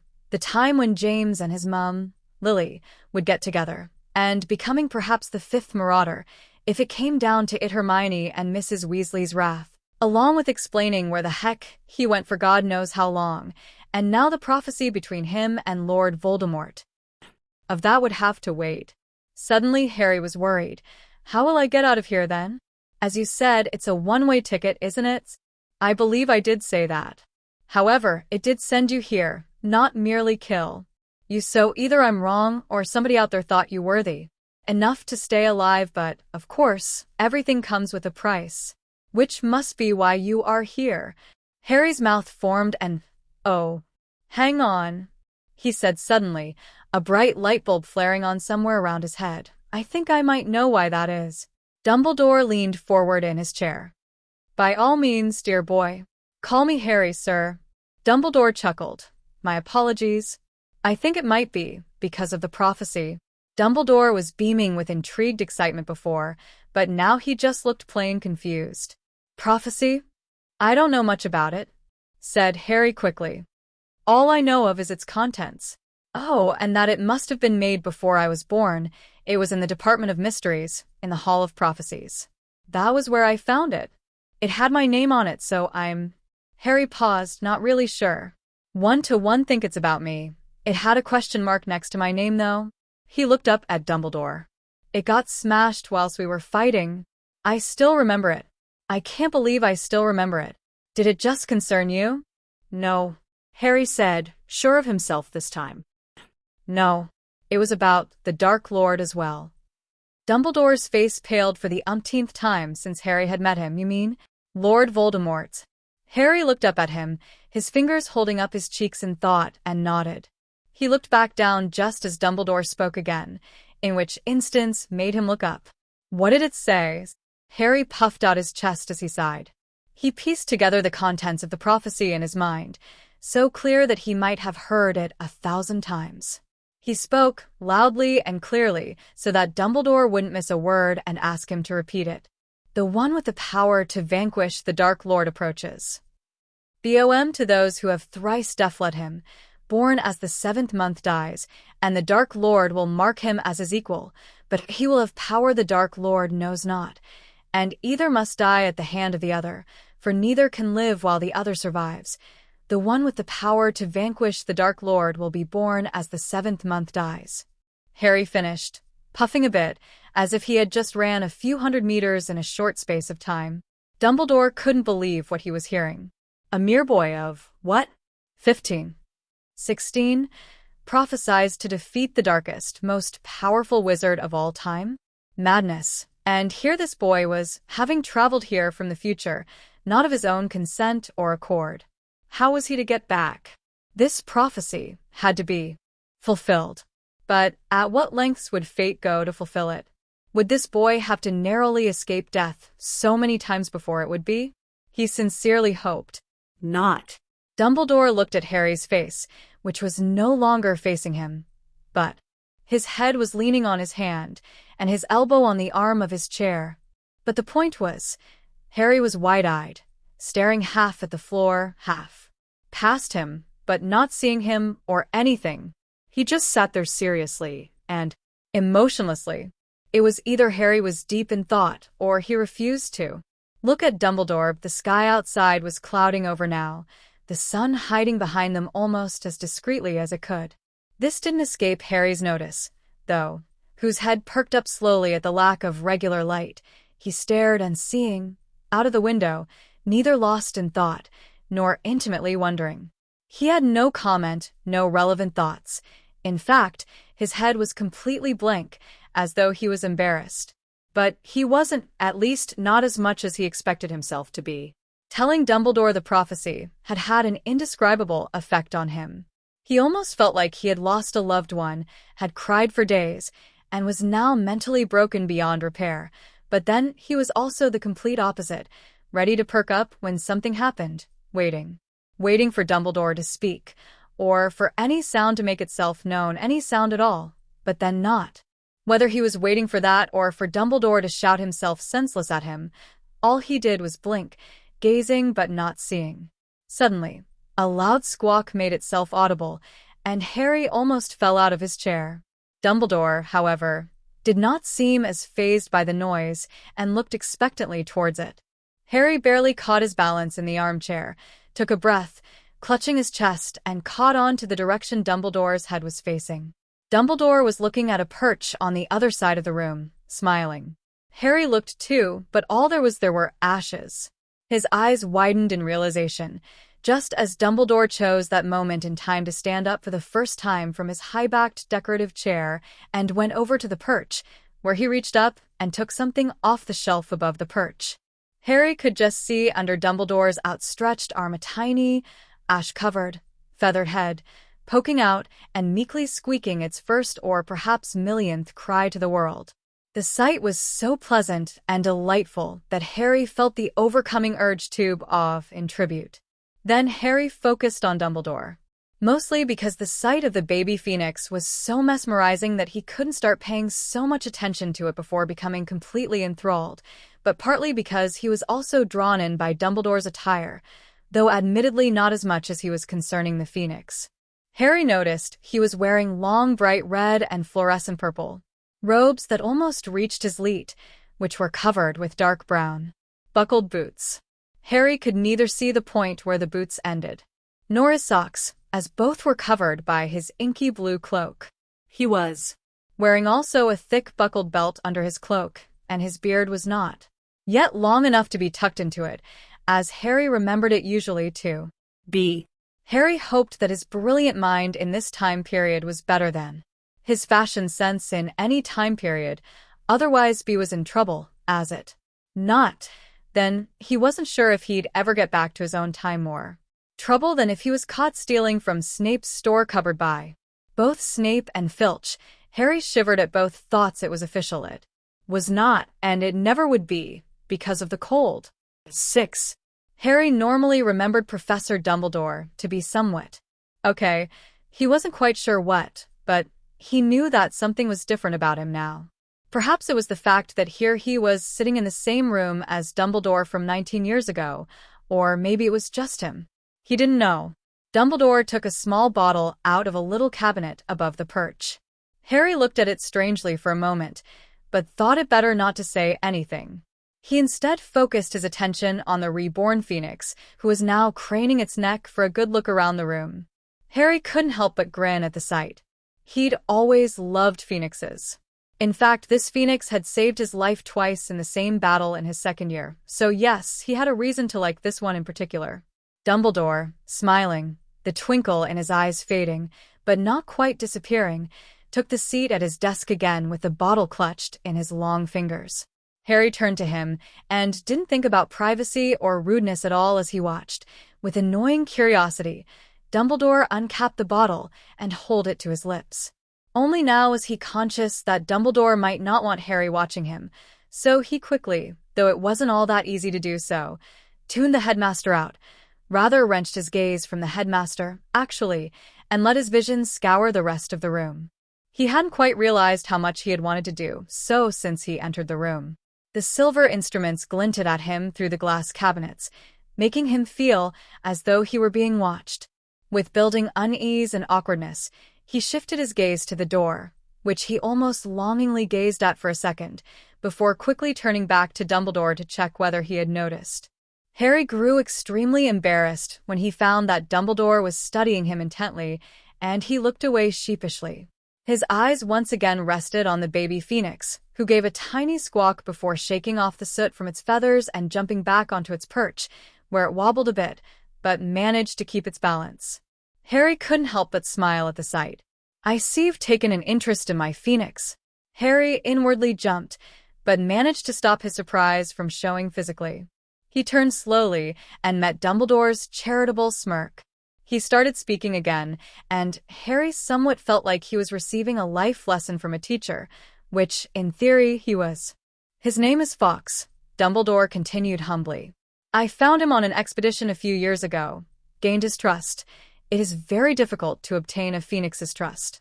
You need to do something for it before it can trust you completely. Phoenixes are also quite rare. I met Fawkes on a mountain plain in a forest. He had quite literally flamed onto the branch of a tree above me. I dare say I got ash in my hair." He chuckled. Fawkes abruptly gave a perfunctory hoot. With a growing pinch of interest, Harry turned to the source of the noise. Fawkes tilted his head at Harry, and Harry smiled, feeling a similar connection to the bird he knew. Enticed by the phoenix's elegance, Harry noticed the neon gold of its plumage shining in the sunset emanating from the circular window. The red feathers shone scarlet as the shadows cast over the darker color. Fawkes' eyes hit a beetle-black exuberance. His posture was sophisticated as ever, but he moved his head lethargically, as if he was really laying in the sun. Without realizing what he was doing, Harry felt his arms push him up from the armrests, and the back of his knees push the armchair back. He walked towards the bird, the sunset casting red and purple shadows over his face, though he did not notice. He brought his hand up and carefully approached the bird with outstretched fingers. Harry did not know whether Fawkes would recognize him or not. It was most likely that the bird would not, though he had no idea how the whole rebirth thing worked. You really could not have taken this any other way. He did love phoenixes. They were his favorite, and the most intriguing to him, magical creature. They were serene usually, yet highly protective and potentially deadly when they needed to be, which really was only if their master was being threatened, attacked, or was hurt. Fawkes had saved Harry's life, twice, in the same span of an hour. He had much to thank Fawkes for. Though would Fawkes want anything to do with him? Would the bird attack him? Would he recognize Harry? Would Fawkes hopefully understand that he meant absolutely no harm to both him or the professor and accept his touch? To him, considering he knew nothing whatsoever about phoenixes apart from the fact that their tears had healing powers, Professor Dumbledore had told him so when he was in second year, these birds could be pretty spontaneous. They were also very strong, again, according to Dumbledore, so for all Harry knew, Fawkes could tear his eyeballs out with his claws. Harry's arm involuntarily drew back a little at this gruesome thought. Then, though, his Gryffindor pride kicked in, and he mentally kicked himself to pull himself back together. His fingers reached Fawkes' feathers at last, and he slowly stroked them. They were so soft and fluffy. Despite the fact he still had his Gryffindor pride on, he did not want to caress the bird's plumage the wrong way in case he got irritated.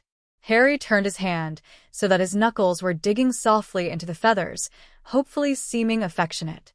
He then turned his hand again and lightly scratched Fawkes at the bottom of his neck, and the bird purred in contentment. Harry was not only delighted, but proud of himself. He wasn't quite sure why, though. Perhaps for him this was an achievement. He pulled back and immediately felt embarrassed and stupid. This was Fawkes, of all birds. Why was Harry so jumpy about his reaction?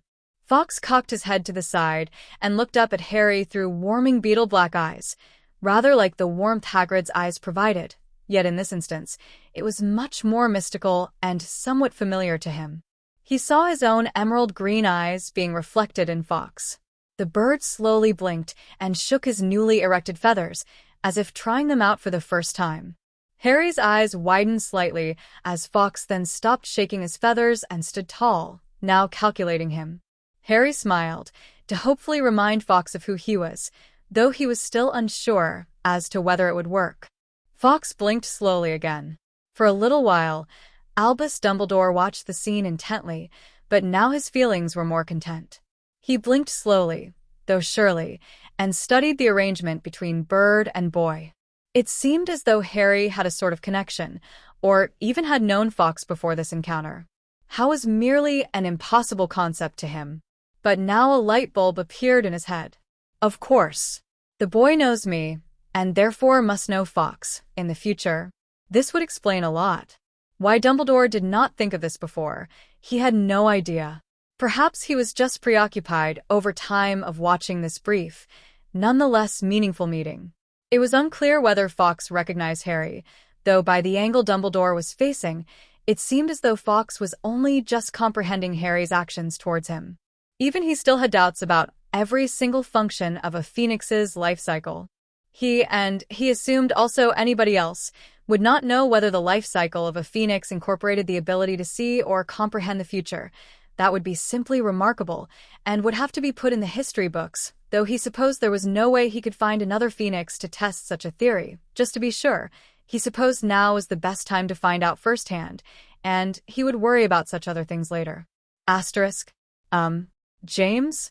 Do you really think? Shamuni, I'm trying to listen. But James Dash, what do you want? Sirius mumbled, his ability of speech being blocked by a blueberry muffin. Well, I just don't think it's a very good idea to listen at Dumbledore's door. I'm surprised no teachers have shown up yet. HMPF. I guess luck must be on our side today. James grinned. Or you told Peter to go down and be lookout. Remus' eyes were lodged in the other direction, as if in a sarcastic loop. What? No, I didn't. James whined, turning to him. No, I did. Sirius puffed out his chest proudly. We needed a lookout anyway. Yeah. Remus muttered, none too loudly, perhaps even without his consent. I kinda agree with you on the luck thing. Sirius wrinkled his nose in disgust, an offended look plastered onto his face. How so? Well, put it this way, said James, raising his eyebrows. Peter can't stop a quaffle, let alone a teacher. Sirius' eyes swiveled this way and that, his nose screwed up like a rabbit's. He threw his hands in the air in defeat after a while of contemplating. Yeah, well. He began muttering incomprehensively. Well, in any case, said Remus after a few awkward seconds of silence. I really don't see much point in doing this anyway. We haven't heard anything worth hearing. I'm sure we will, eventually, said James without moving his head. His ears were firmly encased in a glass cup, the bottom of which was pressed hard against the door. Remus rolled his eyes. Asterisk. Inside Dumbledore's office, Harry was gazing intently at Fawkes, half wondering what he would do next, half contemplating whether it made him in good mental health to be so infatuated with a bird, in any case. As he watched, Fawkes stared at him, still calculating him. Harry smiled awkwardly, but wasn't sure what else to do. If Fawkes didn't recognize him, then sod it. He would see him again in 20 years. And now Harry's mind did a roundabout back to the current situation. His stomach churned horribly. How on earth would he get back to his friends? Would he have to wait 20 whole years to see them again?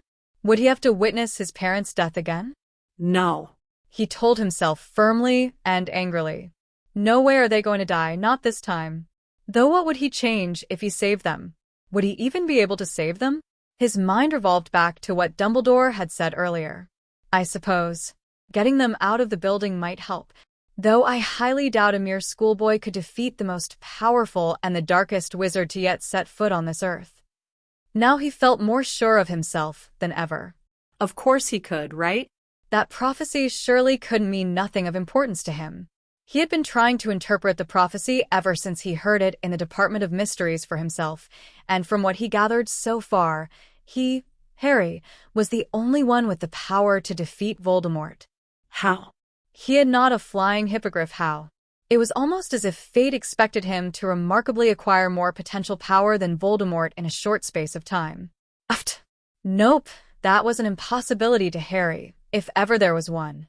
For Harry, the prophecy was one of those things that you worried about, but you often pushed aside for future reference, or perhaps even because you were afraid of it. Harry knew doing this would eventually become a mistake, but right now, all he really cared about was getting out of this wormhole of endless annoying possibilities. One thing he asked himself was, would he age? Seeing his parents again had always been his dream, but now that it was happening, it was a dream. Come true and all, but he wasn't quite sure who he would like to see most. His parents or his friends. And would he be able to fit in? Would the Marauders accept him? For the most part, he had been treated like royalty in the wizarding world, and he had always hated it. His golden years at Hogwarts had sure been eventful. Nothing like this had ever happened before, though. He knew this was worth saving Sirius, in any situation, but was Sirius even alive? Had he been reincarnated into his younger self? Nah. Younger Sirius definitely did not act like it. So where was Sirius? Would all this be for nothing? He sighed, and was nearly on the verge of tears. He wiped his eyes angrily. He should not be mourning Sirius. He didn't even know for sure if Sirius was alive. He guessed there was only one way to find out if all this would be worth it, and that would be to see this through. It was then that he was more aware or where he was and what was happening around him than ever. He was a roller coaster of emotions, yet he had no idea what to do about it, nor to do about any aspect of his situation. He supposed his best bet had really been all along, was now and would always be Dumbledore. Fawkes watched the emotions rolling off of Harry's aura and softly trilled in sympathy when he saw his tears. Harry, though, did not seem to notice Fawkes' act of empathy. It seemed as if he was in his own mind, not comprehending any of his surroundings, as far as Fawkes knew. Dumbledore was not facing Harry. Harry was not moving nor speaking. It went on like this for a while, and soon enough Albus Dumbledore began to wonder what on earth the boy was doing. Harry's face suddenly hardened in determination. He abruptly spun round on his heel and faced Dumbledore, and Dumbledore's eyes widened at his expression, though Harry did not particularly care. He was just about to speak when... Crash. Ouch. Harry and Dumbledore turned to the source of the noise. Harry could have sworn he had cricked his neck in doing so. Ouch. Okay, that's gonna need treatment. Dash. Get off me. What's going on? A squeaky voice called from beyond the staircase. Your fat arse is on my foot. Oh, well, SORY for eating a lot of fiber. Mr. Potter? Mr. Black? Mr. Lupin? James, Sirius, and Remus were piled in a heap in the open door frame. James sputtered. Sup, Dumbledore. Sirius saluted. Remus face-bombed. I told you it was a bad idea to listen at Dumbledore's doors. His voice was anxious and strangely high. Remus, please, for once, shut up. Sirius was the one who turned the doorknob. It was an accident. Sirius whined. Besides, it's a bit obvious what we were doing. Dumbledore's not daft. Harry's eyes widened. How much had they heard? How much did you hear, exactly? And Harry's mental question was asked for him. Harry was dumbfounded that Dumbledore managed to keep a level head when he was in a state of panic. Would Dumbledore punish them? By the way Dumbledore was half smiling, half serious, it was difficult to tell. Harry wondered whether Dumbledore understood his state of panic. James again. Just the part about, well, we couldn't hear most of it, because James was hogging the sodding cup. Harry spotted a glass tumbler sitting in James' lap, seemingly unharmed by the fall. James had probably protected its fall by falling to the ground first. All eyes turned to him. All right, said Dumbledore, his tone unchanging. Mr. Padash, he looked uncertainly at Harry. James, what exactly did you hear? Harry wasn't really sure what to make of that. For most of his time at Hogwarts, he had been referred to mainly as Potter or Mr. Potter, specifically by Dumbledore, or in some cases McGonagall, though recently Dumbledore had begun to call him Harry. Apart from that, the only people who called him by his first name were his friends, and he supposed this instance, with James, wasn't much different. It was quite scary how related to his father he really was. Well, for the most part of it, we were, fighting over the cup, persuading Peter to go and get the cup, persuading Peter to go on lookout, randomly whistling, in Sirius' case, nagging that it was a really bad idea, in Remus' case, trying to get the cup to work. I'm really surprised you didn't hear us out here. Actually, Harry was too. How could he have been so stupid as to not check? He knew for himself that the Marauders were troublemakers. That was practically a known fact at Hogwarts in this time. He really was not thinking. He was with the Order, fighting, about an hour and a half ago. Why did he not think of what Mad-Eye Moody had used to tell him every few seconds? Constant vigilance? Dumbledore gazed at James intently. For a minute Remus was still rallying his head around the room. Sirius was just sputtering stupidly, and James just blinked, a half-worried, half-suspiciously innocent, twisted expression plastered onto his face. Soon enough Dumbledore simply said, Continue. I heard something about, something kind of like a rhyme. I think it went something like, neither can live while the other survives. Something I couldn't make out. Will be born as the 7th month dies? I take it Harry was saying that. It was clearly not your voice, Professor. That was about it on that part. I don't remember much else. I don't even think I heard much else. I was trying to get the cup in the right position, and it kept going faulty. James blushed a bit. It was probably because he had just confirmed his wrongdoing, despite the fact that Dumbledore knew what they did wrong anyway. Perhaps it was a reflex. Now Harry was panicking. James had heard part of the prophecy. He only hoped to dear God that he didn't hear, nor would figure out whom it was concerning. This was confidential.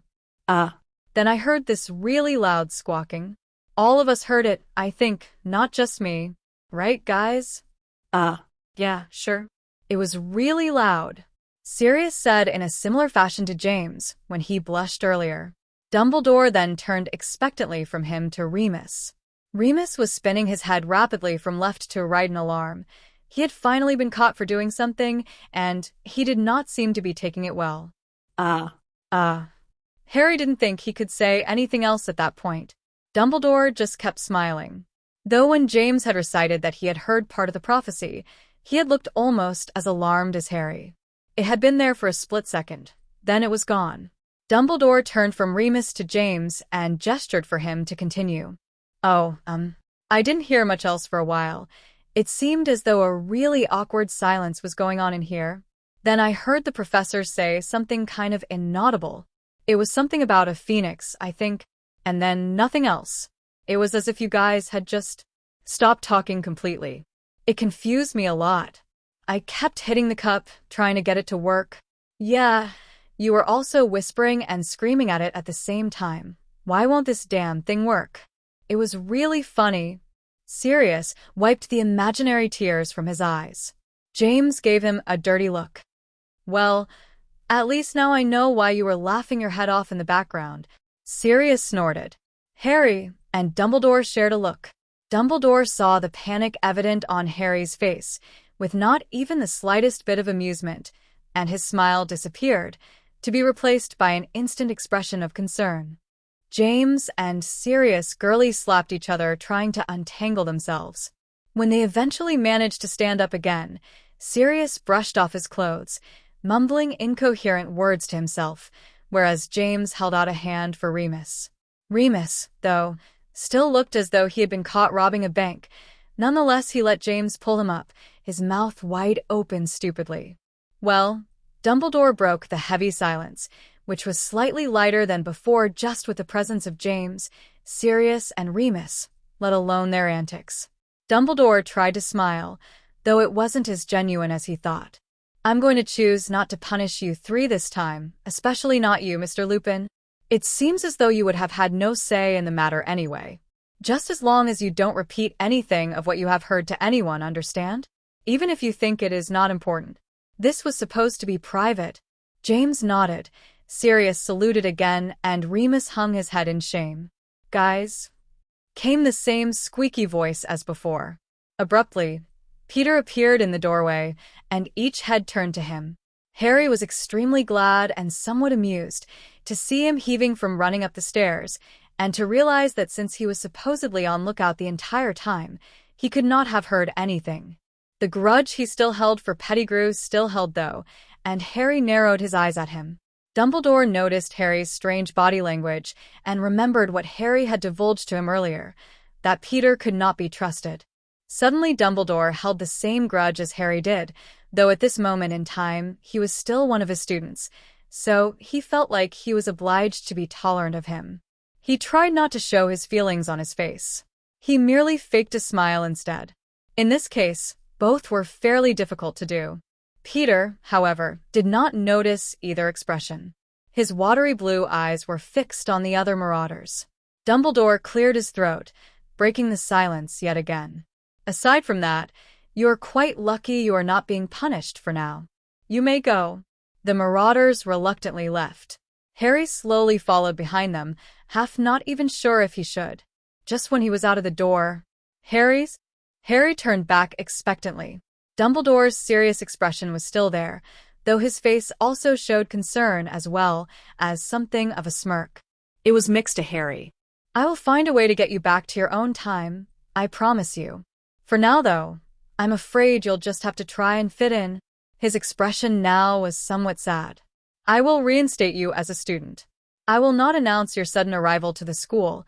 It might be suspicious. Also, I get the feeling you wouldn't like the attention. Now his smile shone through, and it took a little while for Harry to smile back. He nodded silently. It seemed Dumbledore understood. Unlike some people, how much he had really gotten sick to death of his fame and unwanted attention, and he admired the headmaster for that. He turned back round to leave. One more thing. Harry turned again. I know meeting your parents, of all people, will be a bit overwhelming, and I know how tempting it will be to get to know them as much as you can, but try not to, okay? If they do, they might figure out who you are. I take it you don't want them to know? Harry shook his head. No, sir. I think I'm going to wait until the right time. Then he hung his head slightly. Dumbledore nodded this time, his eyes averting downwards for a second. Wise decision. I expect you'll be all right. As for your surely suspicious relationship with James, plus the fact that you two look so alike, I think for now we'll have to tell people you two are twins or something. James might deny it, though I suppose telling just him the truth won't be so bad, as long as he doesn't tell anybody else. Harry wasn't too sure about that, and he sensed Dumbledore wasn't either. He supposed it would make sense, seeing as both him and James had the same surname. He had no idea what to do. For now, he guessed he would just have to go with it and hope for the best, something that he realized he had personal experience on. I'll send Professor McGonagall round tomorrow to give you your options sheet, and you can pick your classes at breakfast. Do you know Professor McGonagall? Harry had always respected Professor McGonagall, but this year at Hogwarts, even more so. She had given him advice on how to deal with Professor Umbridge. He mentally shuddered at the thought of the toad, and she had even brought one over on old Toadface. Harry involuntarily grinned as he remembered that event. Yes, Professor. Dumbledore smiled at him for the billionth time that day. Yes. She's been here quite a long time. About 18 years or so. I am not really surprised she has stayed at Hogwarts as long as you know her. She will be your head of house for now. I'm thinking of placing her as deputy headmistress. Harry did not say anything. He did not want to compromise any decision that Dumbledore may make. Dumbledore stared into space for a few seconds. Well, he turned back to Harry. I expect you better be off. I don't wish to keep you here all night. Go, quickly, catch up. Harry nodded, smiling now, and turned out of Dumbledore's office, closing the door carefully behind him, and raced down the stairs, hoping to catch up to the Marauders. He wasn't quite sure at that moment in time whether he would be able to make friends with them. Maybe. Just for the time being. Just don't get too close to them, he told himself. Little did he know that that was going to be harder than it seemed. 7. Lils, are you sure? Of course I'm sure, Alice. Potions is my best subject, you know. Alice laughed. Oh yeah, she said sarcastically, but her voice was full of humor. I remember. Lily shook her head at her friend, chuckling to herself. Alice did have her moments. I just don't want to get a porb in potions. Lily laughed again. Do you really think I would let us get anything less than an acceptable? Well, no, because you're really smart. Ah, shucks. It's so true, and you know it. Lily's cheeks turned pink. Thanks, Al. Alice grinned. Of course. Not only is it true, it's well known. Everybody knows you're the best in the year at nearly every subject. 1. Lily's cheeks turned, if possible, even pinker. She couldn't think of anything to say. Speechless as she was, she gave Alice a teary-eyed smile which reached her ears, and Alice replied with a knowing look, then took interest once again in her essay. Arg, moaned Alice, tapping the end of her quill to her temple and closing her eyes, trying to think. Where are shrivelfigs dash?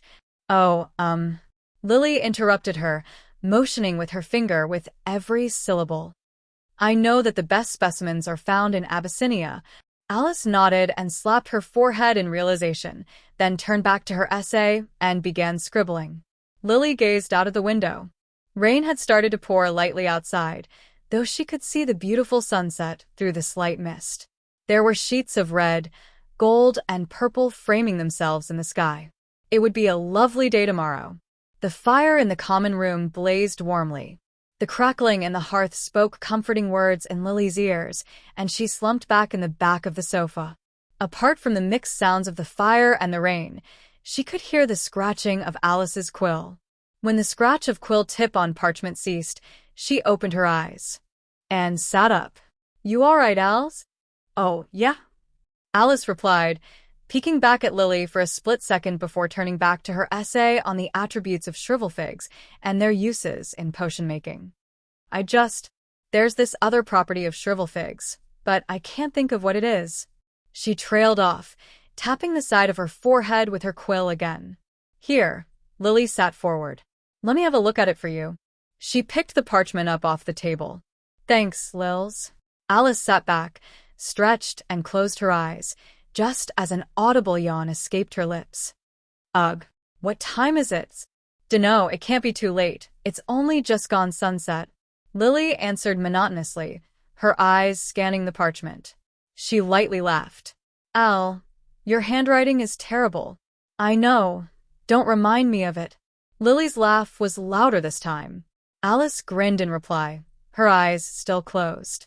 Other than the two of them, there was nobody left in the common room apart from a couple of boys playing wizard chess next to the same window Lily was looking out of earlier, and a girl in one of the armchairs by the fire, immersed in a book.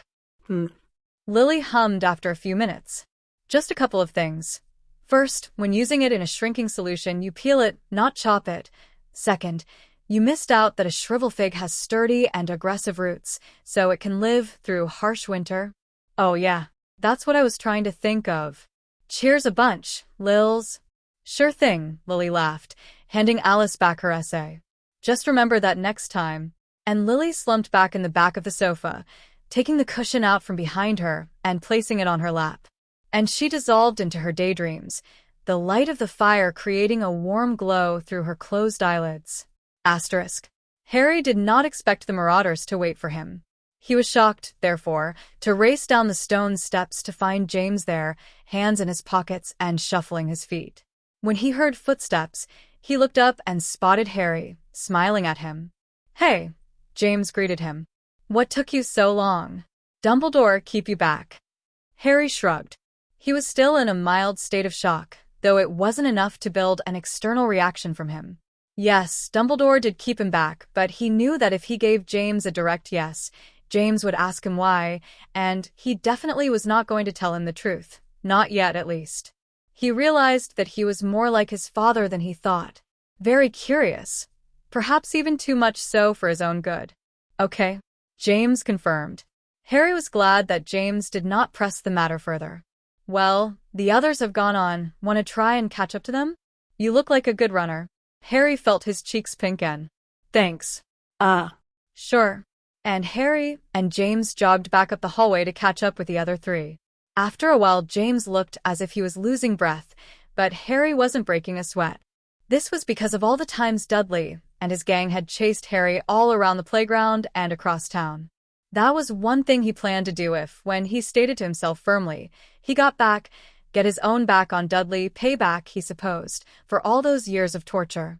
Harry spotted the back of Remus' sandy-colored head in the distance, about 25 feet away on the other side of the excruciatingly long hallway. They're over there, Harry informed James, pointing. James soon caught up, but he was panting as if he had been sprinting for his life to get away from a rampaging hippogriff. Oh. All right. Cool. Harry watched him gasp for breath with a bout of guilty amusement. He was only as good at running as he was because of Dudley. He imagined that he would not be if Dudley had not chased him so much. He would have expected to inherit James' lack of fitness. He kind of felt sorry for James for not being able to run as fast as he could, despite the fact that he did not need to. It wasn't his fault, yet he was too modest to realize that. Harry let James catch his breath, and they both followed Sirius, Remus, and Peter up the corridor. Hey, guys. The three in the distance turned to the noise and waved as they spotted Harry and James. Sirius, in particular, was waving at them to hurry up. Harry half expected James to run off to meet his friends, but instead he waved at Sirius to go on and fell back into step with Harry. Sirius shrugged, turned around, and kept walking. Harry felt elated at the fact that James wanted to walk with him instead of his friends, but the feeling soon diminished as James began speaking. So, where are you from then? Harry told himself not to panic, but the conscious part of his mind blatantly ignored it. What? Where are you from? You know, before coming to Hogwarts. You must have gone to another school. Harry's brain was whirring for a suitable answer. He couldn't think of any other magical schools around the world other than Beauxbatons and Durmstrang. Though, he definitely did not sound like a prancing fairy nor all that toughened up, quite like the students from those schools. There was only one acceptable thing he could think of. I was homeschooled. James nodded, though by the way he furrowed his brow, Harry knew he was skeptical about what he had said. Harry felt he wasn't very convincing when it came to acting the part. Who taught you? My parents taught me. Harry had to muster the courage to say that. They were, magical? Harry hesitated, but nodded. Yeah, both my parents were magical. They went to Hogwarts themselves, so they taught me everything they knew. Really? Asked James, wide-eyed. You must know more than me, then. How could you be so stupid, telling him that? Harry screamed at himself in his mind. Yeah. Sure. James didn't respond. They turned a corner and were back on the grand staircase. Ahead, Sirius, Remus, and Peter were nearly on the next floor up. Harry and James made their way up, following them. Harry now figured out that they must be going back to the Gryffindor common room. He wasn't sure what time it was, but he knew it must be way past sunset now. So, what made you come to Hogwarts? James asked him. And then a light bulb appeared in his head. My parents died, so I had to come here. He tried to seem as sad and traumatized as possible. Oh, dude, I'm so sorry. It's fine, Harry said, almost cutting James off. He really didn't think he needed pity from his father, of all people. Really? He looked at James firmly. But James didn't seem to notice his expression, as he was only looking forward as he walked. They began to ascend another set of stairs. After a short, yet awkward silence, James finally spoke. If you don't mind me asking, how did they die? Harry almost stopped in his tracks, but managed to keep climbing the staircase without tripping up too much because of the shock. They were murdered. James blinked. Who by? Do you know? Harry nodded, attempting not to let the tears spill from his eyes. It was Voldemort. He killed them. James staggered, but kept his footing. Harry guessed he wasn't quite yet used to the name. They were now on the 5th floor. They were slowly but surely catching up to the other 3, as they were only half a floor up from them. What do you plan to do? James asked, to hopefully steer the conversation away from the current monotony. Harry gazed at him, confused. James went on quickly. Choosing your OWLs. He grinned. Oh, right. James had conveniently forgot to mention what OWLs were, so now Harry had to tell him how he knew about them. Dumbledore told me about them. He started with before he had thought about what he was going to say after that all that much. Yeah. I'm not really sure. He turned to James. What are you taking? What, me? I'm taking ancient runes, care of magical creatures, and divination. Divination is, well, a pile of shit, really. It's all crystal balls, dream interpretation, tea leaves, all that bullcrap. I honestly refuse to believe that any of that is actually real. But anyway, care of magical creatures is alright. We have Professor Kettleburn. He's not that bad, really.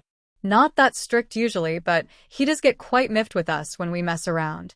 Sirius and Remus take it too. Ancient runes. Meh. It's alright. Difficult. Loads of work to it, but I guess it's interesting. Remus also does Muggle studies, as I think you already know. We all take divination. At least I'm not alone there, I suppose. Peter also takes arithmancy. Crap. Harry thought to himself. He was hoping to drop divination when he got here. Well, he supposed the only way to stay with the Marauders all the way, especially with James, was to take the same subjects as him. So, what do you think? James asked. Hear any you like. He almost sounded mocking. They all sound good. Harry lied. With divination, he had lied. He had always enjoyed care of magical creatures, but only when Hagrid taught it. This year, Hagrid hadn't been at Hogwarts for long, a couple of weeks, tops. In which case, he didn't taught that much. This year had really been a drag for Harry for mostly that reason. Ancient runes sounded pretty interesting. Hermione took it as one of her many subjects. It would be great to take it with James, too. I think I'll take all your subjects. They sound really cool. I kind of want to make sure I don't lose you guys if I choose different subjects." He turned to smile at James, and James was smiling back. "Cool." James looked as if he was about to jump up and down in the air in excitement. It would be great to not be the only one of us taking ancient runes. I guess one more to the group in general won't hurt. Harry grinned. It was pretty much official, he was part of the group. The other three were waiting for them at the portrait of the fat lady, leading to the Gryffindor common room. "What took you two so long?" Sirius interrogated them both as soon as they got close enough to hear him. "Were you sniffing the portraits or something? Checking for bombs on the staircase?" He raised his eyebrows in amusement. "Yeah, sure," said James, rolling his eyes sarcastically. "We were so sniffing the portraits. By the way, great prank idea. Haha, very funny." Remus cut in. "Can we go in now, or are we just going to stand here bickering all night?" "We weren't bickering," Sirius whined. "And I know, right? It just came into my head. You were going to start bickering soon enough," Remus argued. Harry wasn't really sure what to make of the situation. In fact, he didn't really think he could do anything about it. Remus turned to face the fat lady. "Blibbering humdinger." Harry could have sworn he had heard Luna Lovegood say that once. 14. The portraits swung open to admit them access to the common room. The four Marauders and Harry climbed through the portrait hole, soon reassembling back into a huddled group. Harry turned to the softening warmth of the light of the fire and did actually stop in his tracks this time. A red-haired girl, about in the same year as the Marauders and her friend, who had mousy brown hair, were sat on the sofa. The mousy brown-haired girl was bending low over a roll of parchment, scribbling frantically, and the redhead had sat back in her seat, eyes closed. Her face looked simply illuminated in the light of the fire. Harry knew this girl was familiar to him. James noticed her, however. "Hey, Evans. How's it going?" The redhead jerked from what Harry guessed was supposed to be a light sleep. Her friend just looked up to see who it was, rolled her eyes at James, and slowly went back to her essay, ears perked up at any sign of a verbal fight. The redhead turned to James, and in recognition of who it was who shouted, gave James a death glare, as if he had made her cut the wrong wire in order to defuse a bomb. "Ugh. What do you want, Potters?" Harry's heart both fluttered and deflated at that. He guessed he still wasn't quite used to the fact that James was a Potter too, and the fact that it was his future mother who was talking to James so nastily made him feel even worse. Nothing. Just making sure you're still as foxy as ever." He winked. The redhead looked absolutely disgusted. She did not seem to have noticed Harry yet. Remus and Peter had already sneaked off upstairs, probably in their desperation to not be in the line of fire when she began shouting. Harry was surprised, and nearly as disgusted as she was. He never knew James was this bad at flirting, or showing his feelings in the right way, or in any way, in fact. Darn it. That was probably why Harry himself was so bad at it. Obviously, James had a thing for this girl. Why wouldn't he? As Harry could see it, James definitely had a reason. This girl was flawless. Beautiful, and Harry guessed she wouldn't look any different even without the firelight framing her face. Though James was also, as Sirius had told him before, the one boy in the whole of Hogwarts that all the girls fawned over. Harry completely understood why James liked her this much, though the way he was acting and the way she was treating him made Harry believe they were never going to get together. Harry began to panic, but firmly reminded himself that as long as he didn't do anything to change it, they would get together. Eventually, the redhead stared, open-mouthed, at James. Yup. Possibly even more than the last time I saw you." He winked again, then followed Sirius across the room to the stairs leading up to the dormitories. Harry was half shocked, half disgusted. He was practically speechless. He really did not expect any of that to happen in their encounter. He then reminded himself where he was, and of the fact that the Marauders had made their way upstairs and snapped out of his state. Nearly. He still felt the same, except he wasn't rooted to the spot anymore. He started to follow James and Sirius, only to realize that maybe he had been standing there too long. "Hey." Harry turned to face the redhead, and his eyes widened. He was talking to his mother. By the way your face looks, I take it you don't know James very well. Harry shook his head. He wasn't really sure that he knew anything about James anymore. She laughed a bit. You must be new then. Harry nodded. That was half true. She now had a genuine smile. I'm Lily. This is my friend, Alice. Alice looked up from her essay and waved with a smile.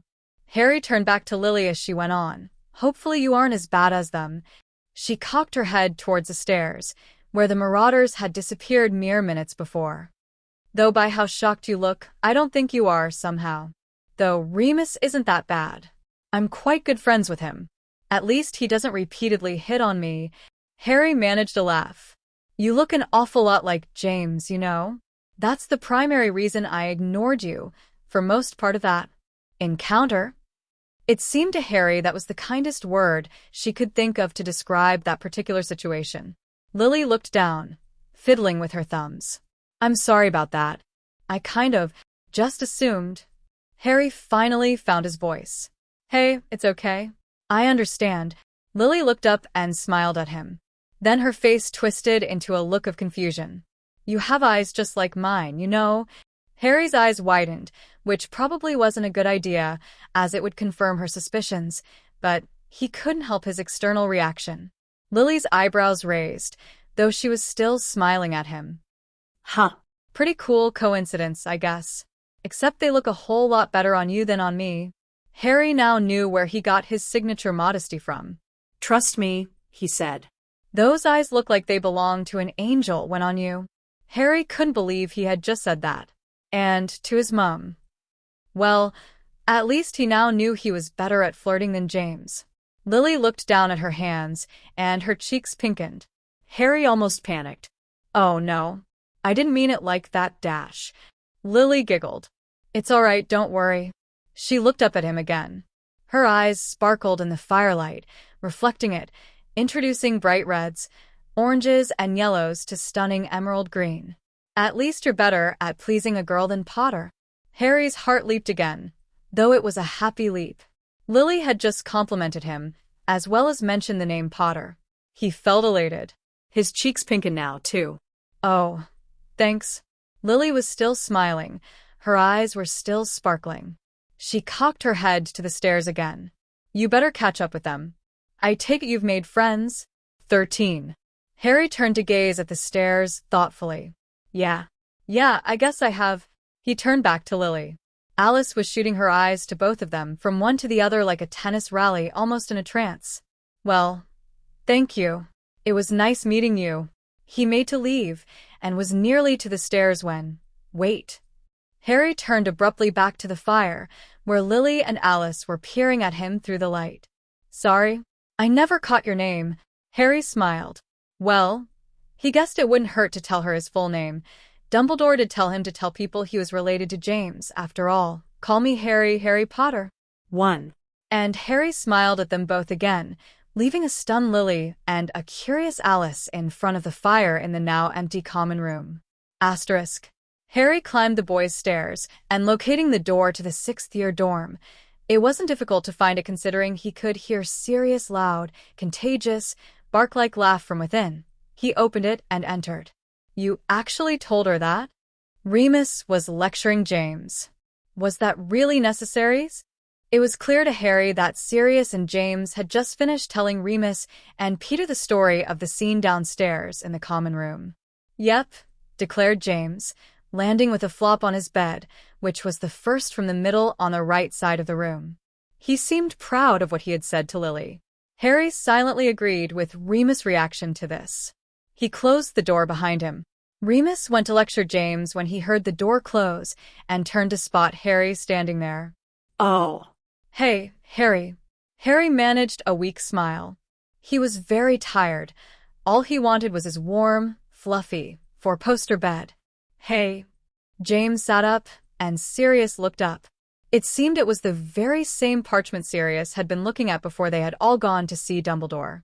Harry wondered what it was he was looking at. He hadn't even noticed Sirius when he first entered the room. At the time, he was more focused on Remus and his close-to-argument with James. Hey, Harry, James greeted him. What took you so long? Oh, Harry wasn't even sure what he was saying anymore. He was so tired. I met Lily and her friend, Alice. That wasn't entirely a lie, though at that moment, he didn't really care. James' eyes widened, and his eyebrows disappeared into his messy, ebony hair. You talked to Evans? Well, yeah. Does that seem so hard to believe? Again, Harry didn't care what he was saying, let alone if what he was saying was rude. Well, no. It's just... James looked down to the end of his bed. It's nothing. Remus stared from James to Harry repeatedly. This was the countless time of many today that Harry felt remorseful for what he had done. James wasn't looking at him anymore. He didn't think he could muster up the courage or energy to apologize, so he decided to leave it to the morning. It was clear, in any case, that James had real feelings for Lily. He just didn't know how to show it properly, without acting like a real jerk face. Hearing that Harry had actually had a real conversation with her must have set off some real feelings inside him. Remus interrupted the silence. Your bed's been made, he addressed Harry. By the house elves. They've left you some food as well, most likely Dumbledore's orders. Considering you missed dinner. Harry only just managed to smile at Remus. Thanks. He trudged over to his own four-poster in the middle of the room, next to James and Remus. He sat down, savoring in the softness and familiarity of his old bed. On the cuboid-shaped storage chest in front of his bed was a plate piled high with food. He wasn't really bothered at the size of it. Nevertheless, what he did know was that he was absolutely starving. He got up, with some silent cries of protest from his aching, tired limbs, and took the plate, bringing it back to his bed and sitting on it again. He ate nearly all of it. He was so hungry. Though Sirius helped him out all the way through the time he was eating, but he didn't really mind. Between the both of them, the plate was eventually cleaned, and Sirius took the plate for him with a rather low, mocking bow and placed it back on the chest. 2. Harry turned around and plumped his pillows. It was then that he noticed it said his name on the headboard, Harry P. Well, at least it didn't say his full name. It would be a lot to explain to the other Marauders if it did. Besides, he concluded that when the time was right, he would tell them the truth. He was still quite sorry for James, though. Without even thinking about unchanging, Harry took off his glasses, many things racing through his mind. What of James? Would Harry's guilt and James' pain blow over by tomorrow? He thought about his classes tomorrow if they were going to be any different from what he remembered. How would he tell the others when the time came? Would Dumbledore tell anyone else? And he slowly drifted into an uneasy sleep, plagued by dreams of a lone phoenix, soaring high above the trees of the forbidden forest at the break of sunset, that cold-hearted, pure evil, putrid face of Lord Voldemort, a graveyard covered in snow, a flash of green light. He woke up drenched in cold sweat in the middle of the night. Nobody was awake. He saw as he looked around, his vision blurry and undecipherable without his glasses. Just as quickly as he had awoken, he fell fast asleep once again. Plus. And by the morning, he didn't remember any of his dream. 8. He felt something cold dribbling down his neck. It seeped through the sheet and drenched him as it seeped through his clothes. He suddenly felt a shudder roll down his spine. He awoke with a start. He didn't realize he had screamed. All he could hear was laughing. He wasn't wearing his glasses. Everything was blurry. However, at this minute, he didn't need them to know that James was hovering over his four-poster, holding something he couldn't decipher. Sirius was alongside him, and both of them were howling with laughter. Harry reached over to his left for his glasses, which he located and jammed on his face, desperate to be able to see the picture. What James had done finally came to him, and he had never felt so annoyed in his life. Ron would never do that. Well, the point was he had never done it before. Dudley probably would, but Harry would not have stood for that. He would have Dudley up a tree on the roof, or maybe even wrapped around one of the swings in the park. That would have been a sight to see. It was amazing what you could do with magic. What are you two doing? James attempted to hide the bucket behind his back, but Remus saw it anyway. Remus' mouth was on the floor. Seriously? You've begun torturing him before classes have even started. Are you mental? No, James said. He was chuckling through his teeth. We're just welcoming him to the group. Initiation. Remus was not amused. He scoffed. I wouldn't be surprised if he hates your guts now. I certainly would. Oh, come on, Moony, Sirius said, puppy dog eyes on the scene. It was only a bit of fun. Fun to you, maybe? Remus retorted. He then turned to Harry, and there was something of pity in his eyes. Are you all right? I'm really sorry about them. He walked over to Harry's bed and leaned on one of the posts. It's fine. Harry sighed. At least I don't have to shower today. Remus gave him a sympathetic look. Harry pulled the sopping sheets off him and climbed out of bed. He began wringing his clothes out just as James and Sirius began laughing their heads off again. Harry paid them no attention. He wasn't going to give them the satisfaction. But how was he going to get through the day with wet clothes? Unless he put them on the radiator. Hey, Harry's? Snicker. I think you might need some dry clothes. Harry's face contorted in irritation and red spots obscured his already deteriorated vision. Well, that much was obvious. Clearly whoever had said that was mocking him, and this did not improve his mood in the slightest. If they were going to purposely infuriate him, at least wait until later, when he hadn't have just been drenched with a bucket of water. Remus rolled his eyes. Well, in any case, I have a spare robe if you need it. Harry mumbled through clenched teeth. Thanks. And a house elf must have come up last night with a new uniform for you, but I think those two hit it. Harry didn't even bother to raise an eyebrow. It certainly sounded like them. He only nodded half-heartedly. The rest of his emotions had been taken over by anger. After a second, Remus finished. I'll tell you what, I'll find it for you. I think I have an idea of where they put it, and we'll prank them later. Harry looked up at him with a mischievous glint in his eyes. Remus thought he knew that look only too well. That was James, all right. He was beginning to wonder even more now who Harry was. Remus forced a smile and nodded before going back over to his bed, on the way glaring at James and Sirius so intensely that Sirius looked parched for air for a moment. Harry went lost in thought for a moment. He wasn't sure why he hadn't expected James and Sirius to do that, but he was still angry. A prick of fear overwhelmed him. What would they do to him tomorrow? Or maybe even later today, next? He couldn't begin to imagine. He supposed he would have to get them before they got him.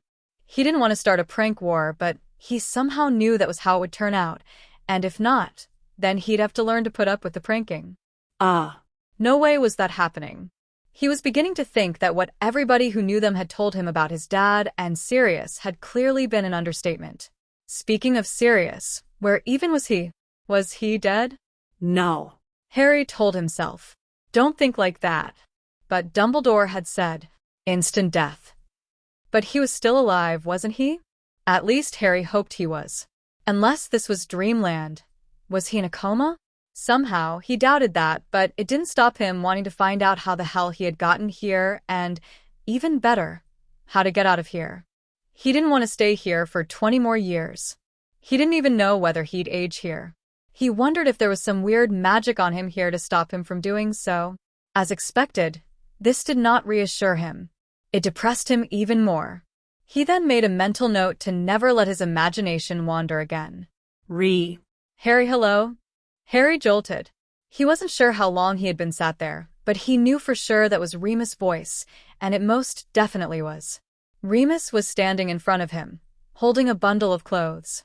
Found them, he stated with an expression that, if it were a physical expression, it would probably have been a pat on the back. Oh, thanks, Harry said, taking them off him. He wasn't quite sure what to feel anymore. Thanks, fear, anger, or depression. It's 8 o'clock, by the way. You've got half an hour until breakfast. Thanks again.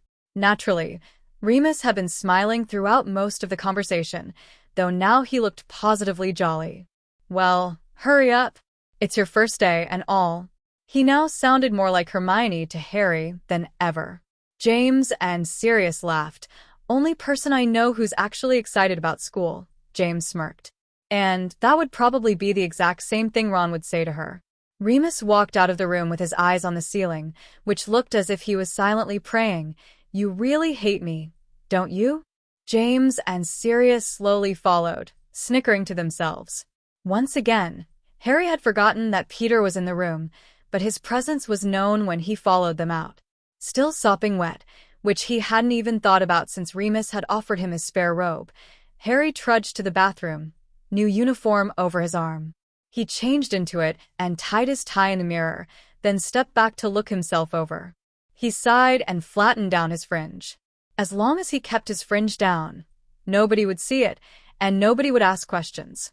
He then realized how hungry he was and involuntarily checked his watch, which he then mentally slapped himself for considering it hadn't worked since the second task of the Triwizard Tournament last year. He had forgotten to take it off when he went in the lake. Why he was still wearing it, he wasn't sure. Maybe he thought it wouldn't feel right if it wasn't still on his wrist, despite the fact it was useless. He walked out of the bathroom and spotted his shoes under his bed from the distance. Think Merlin James and Sirius hadn't got to those, or maybe they had, and had just put them back, put bird poo in them or something. He went over to his bed and looked inside his shoes. Nope. No manure, not that he could see anyway. Perhaps he was becoming paranoid. The only person who might ever play a prank on him was Dudley, though he was so dumb he wouldn't be able to devise one, let alone carry one out. Or maybe he was just heeding Mad-Eye Moody's warning, which the batty XR would scream at anyone whenever he could, constant vigilance. Nope. Harry was pretty sure it was paranoia. Maybe this trip, this anxiety about whether he was still alive, where Sirius could possibly be, and getting home was corrupting his sanity. It was probably too soon, but it was a possibility. Harry knew his watch didn't work, but he was pretty sure it had been at least 15 minutes. He jogged back to the bathroom and picked up his wet clothes, went back to the dorm room and hung them messily on the radiator. He didn't have his backpack nor his trunk, so it was a bit pointless trying to find any books or any of his quills when he didn't have any. Harry caught one last glance of the room and quickly snuck out the door, still skeptical whether his paranoia, was paranoia or not. For all he knew, his new roommates may well have set up another prank too. He didn't particularly want to imagine what. Wow. New roommates, that was something he was going to have to get used to. Not that doing so was at all advised, nor was it something he desired to do. But Harry then decided that in order to gain their trust, for now, and survive for now, he would have to stay close to them, but not close enough for them to begin to get suspicious. The stone steps were just as steep as he remembered them, taking cautious steps so that he didn't break his neck going down them.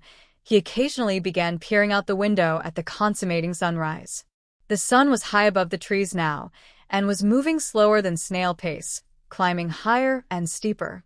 He reached the bottom of the steps, thankfully, not having fallen down them. Spotting more steps to the left of him, which he knew lead to the girls' dormitories, he actually considered going up them for a second, just to see whether they would turn into a slide if he tried, just like the first time that happened 4 years ago when Ron tried going up them. Looking back to that picture, he found the novelty hadn't quite worn off yet. He didn't realize he was grinning. Somehow, he had a strange idea that perhaps the Marauders were the reason boys weren't trusted to go up them. To be perfectly honest, he would not be at all surprised if that were true. Hey, half awake. Harry jumped and turned to face James' grinning mug. Duh. Half awake, or at least that's how you look, he said, his expression getting rather more stupid by the second. Just staring off into space? Harry blinked at him. He was still pissed about what James had done earlier, and his cocky, and might I add, beaver-like expression didn't help. James was beginning to get intolerable already, and Harry had barely been there a day. Harry once again began to wonder how he was going to survive this, to not only endure the experience that he had in this time here at Hogwarts, but the impending doom that was surely coming afterwards. Mostly the aspect of the one-sided secrets with the Marauders came to mind when he thought about the surviving part, but the pranks and the trouble that came with being with the Marauders whilst they pulled pranks and the getting past the teachers by acting all innocent part was dumping a whole lot more anxiety on him than he needed. And when he thought about what was coming after part, the first thing that popped into his head was the putrid, noseless face of Lord Voldemort, but after a few seconds of thinking, the wrath of Mrs. Weasley, and most definitely Hermione, sprang to mind. The area around them both was a tight box of awkward silence.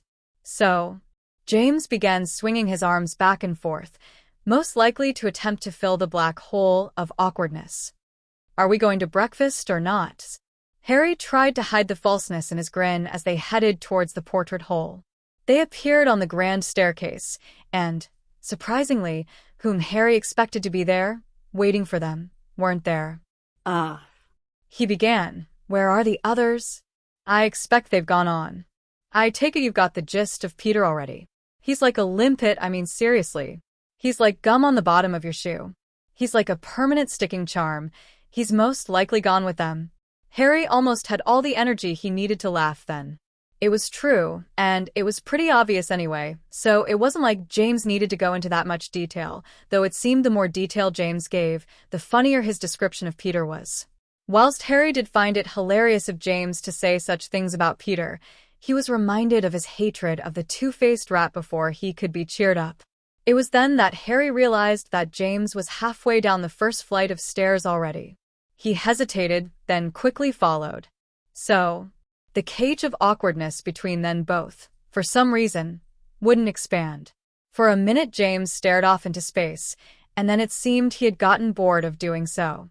When he spoke, it almost made Harry jump, considering the silence had been so thick before, and now James had broken it so abruptly. I know it's a bit late to ask, but, you look an awful lot like me. Harry tried to hide his sudden panic. He tried to feign ignorance. Really? I never noticed. Okay, no way was James going to buy that. James didn't show any indication that he hadn't bought it, though. That could be a good sign. It was pretty much 50-50. James hummed as they came to the 5th floor landing, and they kept ascending. It's weird. You wouldn't happen to be related to me, would you?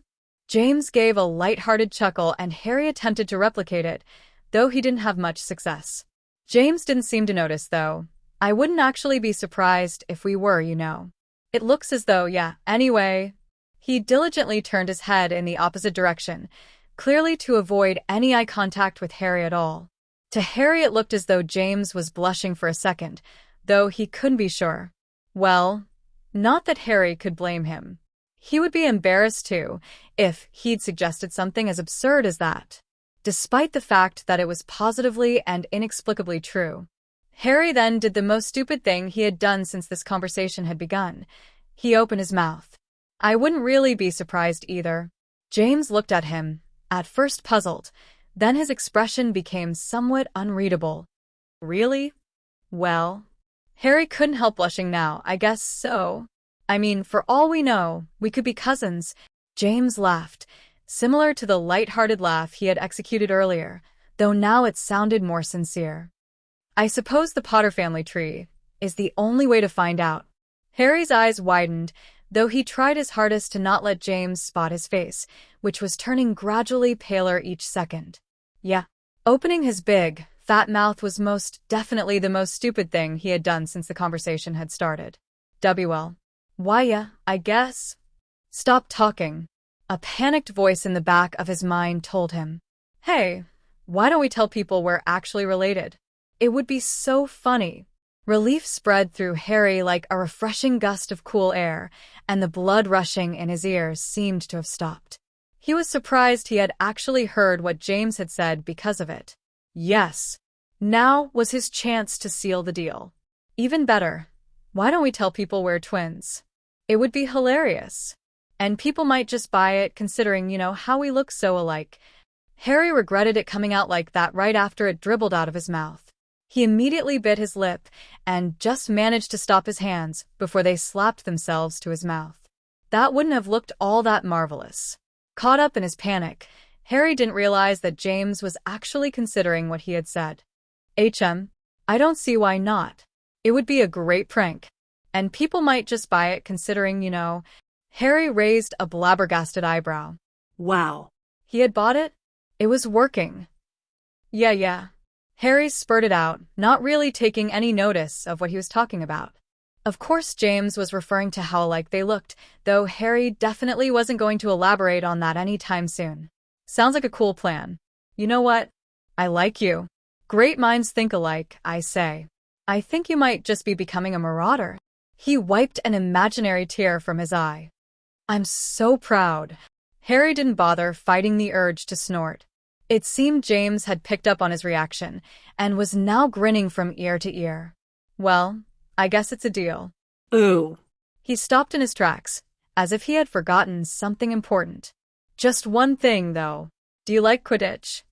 Harry was partly stunned by the question, but didn't go to the trouble of stopping himself. Are you joking? I love Quidditch.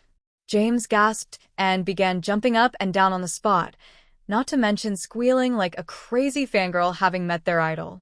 What position? Oh, seeker, said Harry. James bit his bottom lip, making him look horrifically like a beaver again. His incessant grin was still present, though. Meh.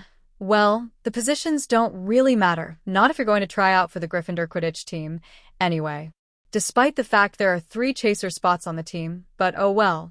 Long as you like Quidditch. Anyway, come, my twin. To the Great Hall. James reminded Harry a bit too much of Fred and George, and Sirius, from what Harry had seen of him already, was not an exception. James ran down the last flight of stairs with his arm out, punching the air like a flying superhero. Harry couldn't help but laugh. Huh. Maybe he was enjoying this. And now, he was officially a Marauder. Well, that made things 10 times harder. Well, at least one boundary had been crossed. Harry could now tell people James and him were twins without James ruining it. The only problem now was getting to telling him his last name was actually Potter. He sighed and followed after James. Once he got to the ground floor, he turned right to the Great Hall and appeared in the door. His eyes scoured the hall for James, Sirius, Remus, and Peter, and eventually spotted them at the table that he had always known as the Gryffindor table. He began to walk towards it with unsteady feet. The journey to the table seemed like miles. He was fully aware of some of the other students starting to spot him and whisper to their friends. Was there another James Potter? Was this kid new? Was he James' twin? Oh no, was he another one of them? It seemed to Harry that James was pretty popular school-wide.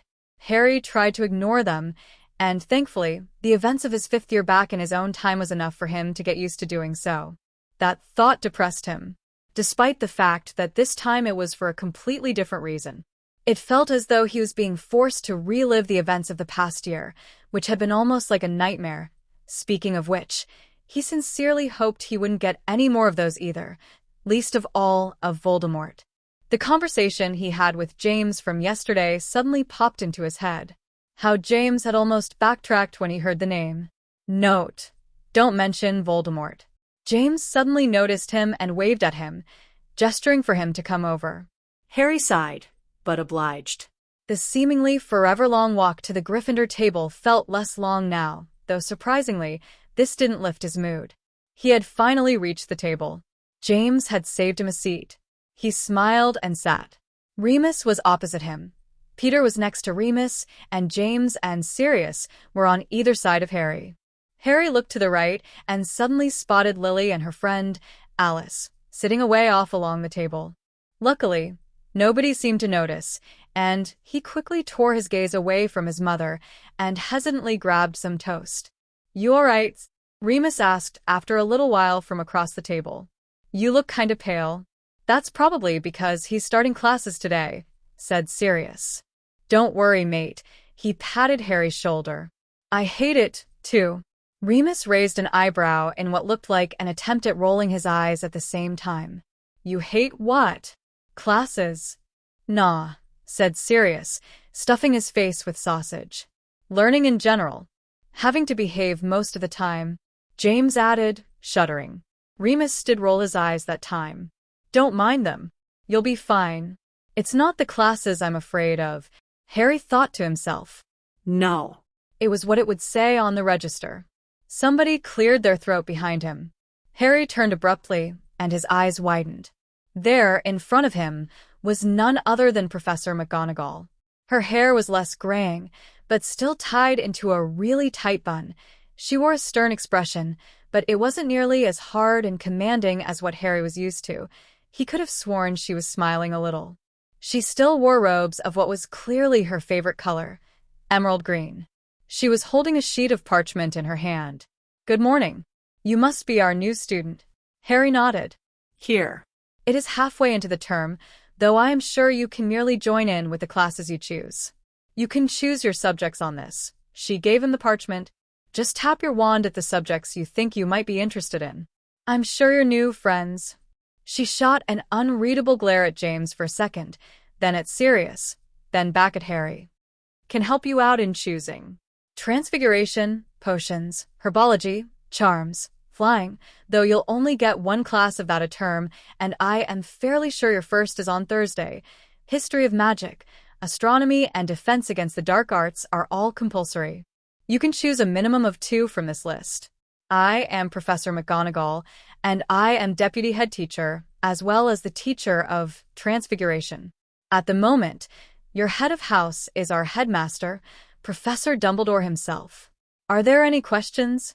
In reality, no, there weren't, considering he knew all of that already. Well, all apart from the fact that Professor Dumbledore was the Gryffindor head of house, that he had no idea of. Despite the fact he probably could have guessed that after his first conversation with Dumbledore here. Well, at least he knew now, he supposed. Harry shook his head. He could have sworn Professor McGonagall was smiling again, but when he went to do a double take, it was gone. She stood up straight and smoothed out her robes. She was about to turn and leave when Harry said, "Thanks." There was no mistaking it. She was smiling now. "Of course. Let us hope you won't turn out as bad as these two." She pointed to James and Sirius. James and Sirius suddenly looked pretty offended, but surprised all the same. "Good luck. I'm sure, if Professor Dumbledore is not available, that your friends can direct you to my office, should you need me. Welcome to Hogwarts." And with that, Professor McGonagall turned on her heel and sternly walked away. Harry stared after her for a second, then looked down at his sheet of parchment. It said, "Care of magical creatures. Ancient runes. Divination. Arithmancy. Muggle studies. Apparition, 6th year. Those of age only. Alchemy, 6th and 7th years. Only if sufficient demand." Each option had a tick box next to it.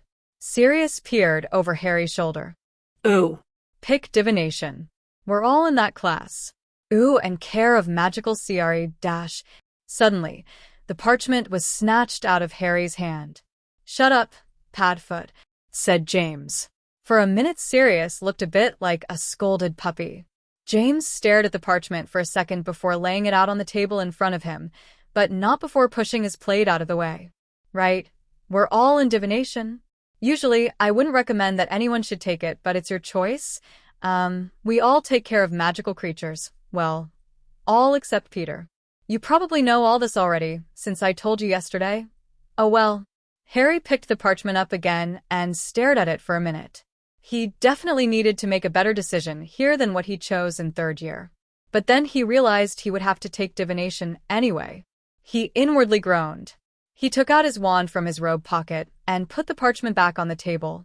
After a minute's hard thinking, which was surprising, because he rarely had the focus for that anymore, considering, well, Voldemort, he stabbed the box that said "Care of Magical Creatures" with his wand.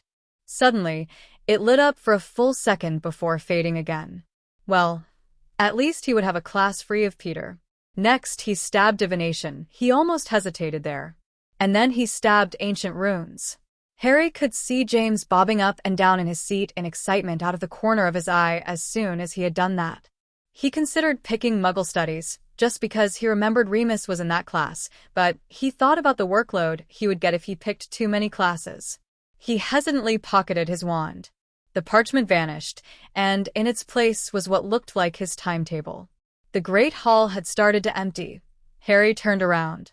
It looked as if Professor McGonagall was ushering students to get a move on. "I guess we better get to class." James sighed.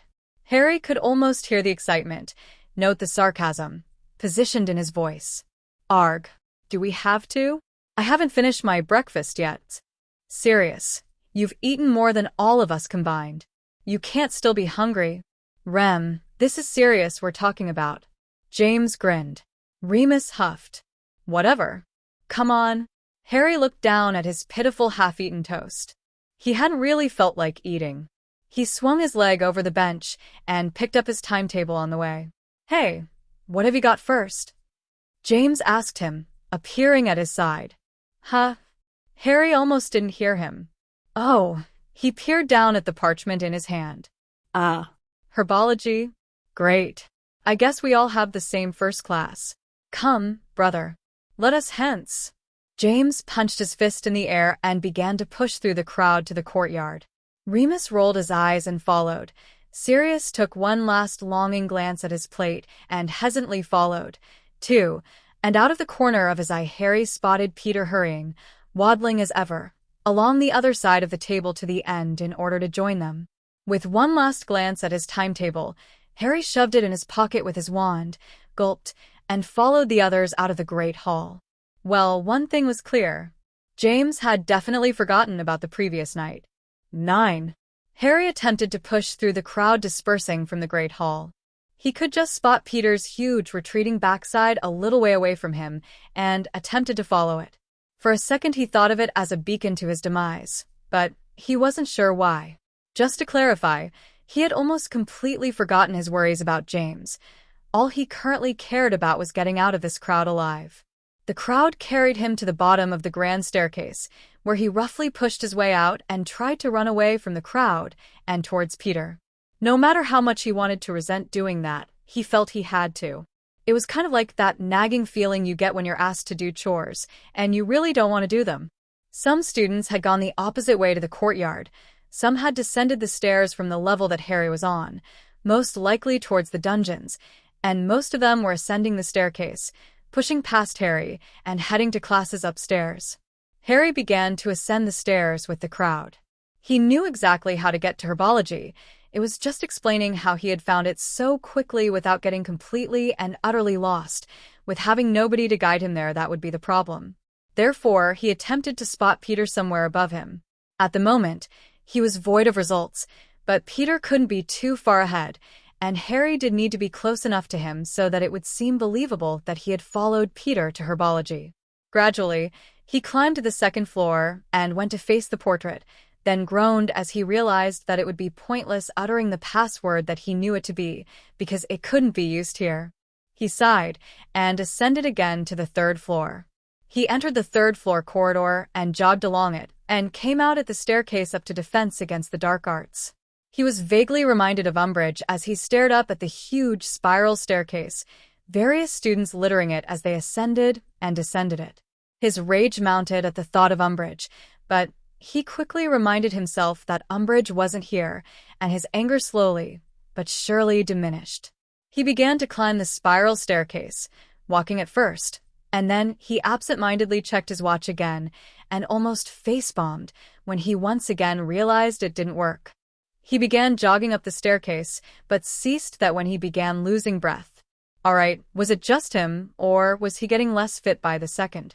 He eventually reached the second opening facing a stained-glass window and entered it. The gargoyle sitting there didn't faze him, as he knew it was there, though he still hastened to get past it as quickly as possible, as he remembered this particular gargoyle to have a particularly squeaky, high-pitched voice and a knack for telling really bad jokes. He turned left at the gargoyle and went down the narrow spiral steps. The descent felt like it lasted forever, though admittedly not as long as climbing the defense against the dark art staircase had taken him. Once he got to the bottom, he pushed open the wooden door and came out at a plain alcove, which you would probably realize was there even if somebody hadn't pointed it out. He was relieved he was on the second floor. Now it was only getting to herbology. He turned right and faced stone steps, which he trotted down, and once he was at the bottom, he turned right past a rather old-looking portrait that he wasn't entirely sure who occupied. As he examined the portrait more minutely, he deciphered a balding, sleeping wizard with a lilac tunic and a dark, gray cloak. He had no idea why this random portrait was distracting him. In fact, he had begun to question it himself. He shook his head and turned, traipsing hurriedly down the hall. Once at the end of the hall, he turned left again and found himself in the greenhouse entrance, and face to face with Sirius. Whoa. Sirius jumped. Oh, it's just you. It's taking a bit of time getting used to the fact you look just like James. Harry faked a laugh. So, Sirius continued. Class is about to start. Did you get here all right? Huh? Harry panted, half in his own world, considering he had just maneuvered part of the way around the castle to get here, and had jogged most of the way. He Wanted to huff and puff and gasp for air, but he didn't think he quite had the energy. Oh, right, yeah, I followed Peter. You can see his backside a mile away. He didn't realize he has his fingers crossed behind his back. Sirius gave a hearty, bark-like laugh. Yeah. I can totally see your point. Yeah, he's like a really tall crane in the middle of nowhere. You always see him before you hear him. This time, Harry's laugh would have been genuine if it weren't for the fact he was still a bit out of steam. He really should have eaten his breakfast. Though he did have to get to class quickly, and he did have to jog because he had been worried that he wouldn't get there on time. Sirius smiled at Harry, then bowed him in as if he was Marauder royalty. Enter, my newbie-ness. Harry rolled his eyes, but went in front. Sirius smirked and elatedly followed after Harry. Sirius led him to the left once he entered the greenhouses, and whacked his head in the door before he recovered and opened it for Harry, then right again, and straight on until another door hit them. Thankfully, not literally this time. Sirius opened it and led him to the right, where Harry could hear the rumble of students chatting away. It seemed as though the professor hadn't arrived yet, from what he could tell. Sirius opened this door too, and they entered Greenhouse 3. This was home to the most dangerous plants at Hogwarts. Harry couldn't understand why any professor would make students work in this greenhouse. Then again, Harry had to work in this exact greenhouse once in second year, let alone sixth, so it wasn't like it was at all, well, unusual, as was the best way to put it. Harry and Sirius crossed the room to the right side of the greenhouse. They went up the aisle and eventually came to the sight of James poking a random plant in front of him and looking quite like an entranced 3-year-old. Remus was staring at his finger, to his face, then at his finger and back, as if he was on his deathbed. Peter stood there in the background, wringing his hands, as per usual, and looking as if he were a mad scientist worried that his newest invention would explode. Harry couldn't help but laugh at the sight. It seemed strangely as though he was doing that a lot, laughing at their antics and, well, sheer strangeness. It was Remus who spotted them first. Oh, thank God, he muttered, more specifically to Harry than to Sirius. Maybe you can help me. It seems like I've finally met someone who isn't as crazy as these two. Harry forced a laugh. I'll take that as a compliment, Remington. Remus grinned. Then his eyes suddenly widened, and he turned to Peter with a disquieted expression. Oh, sorry, Pete. Forgot about you for a second. I didn't mean you. I meant these two. Peter blushed, if that was even possible, considering how red his face already was. Harry had a moment, a revelation of hatred, somehow, one that would come into light every time he laid his eyes on the rat. Luckily, though, he didn't think anybody had noticed him narrow his eyes. If I could have your attention, class? Harry turned to the front of the greenhouse. There stood a short, stumpy woman with a kind smile and dirt on her cheek. Professor Sprout. Harry was surprised. Sure. He wasn't actually sure of how long Professor Sprout had been teaching at Hogwarts, but that didn't stop him from wondering. Of course, right now, he was more in the lanes of curiosity in terms of, 1, whether Professor Sprout right now was relatively new to the school or not, and 2, whether Professor Dumbledore had told the rest of the teachers about the new student, a fact that had literally only just popped into his head. For some reason, Harry felt as though Dumbledore had told the other teachers, but whether Dumbledore had told the teachers of his current situation as well, he wasn't entirely sure. A part of him kind of hoped Dumbledore hadn't told the teachers about that, and the rest felt like he would soon find out. Gather round, chaps. Professor Sprout hollered, just to make sure everybody would hear her. Harry noticed a definite change as nearly every single member of the class turned and gathered around the multiple wooden gardening tables. Oh, and I should have given you a heads up, really.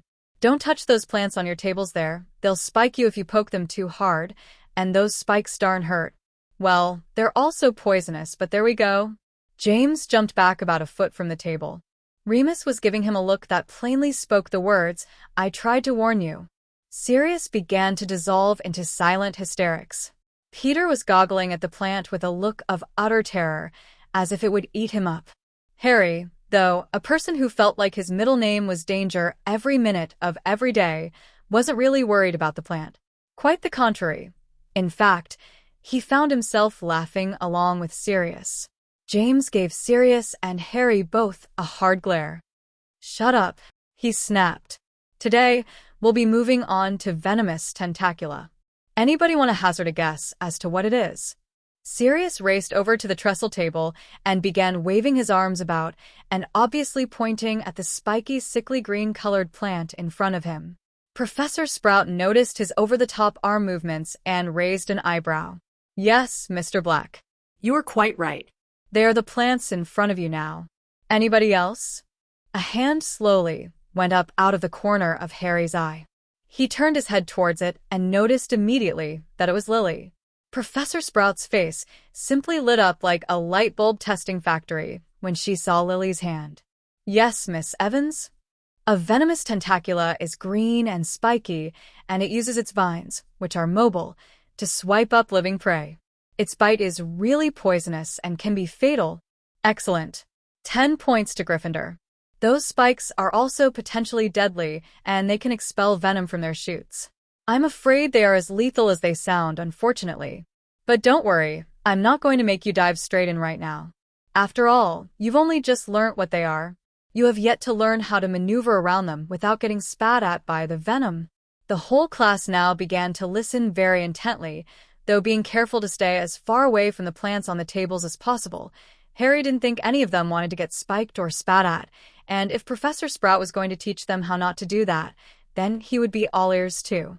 "You chaps do have an advantage, though. You have dragonhide gloves and goggles.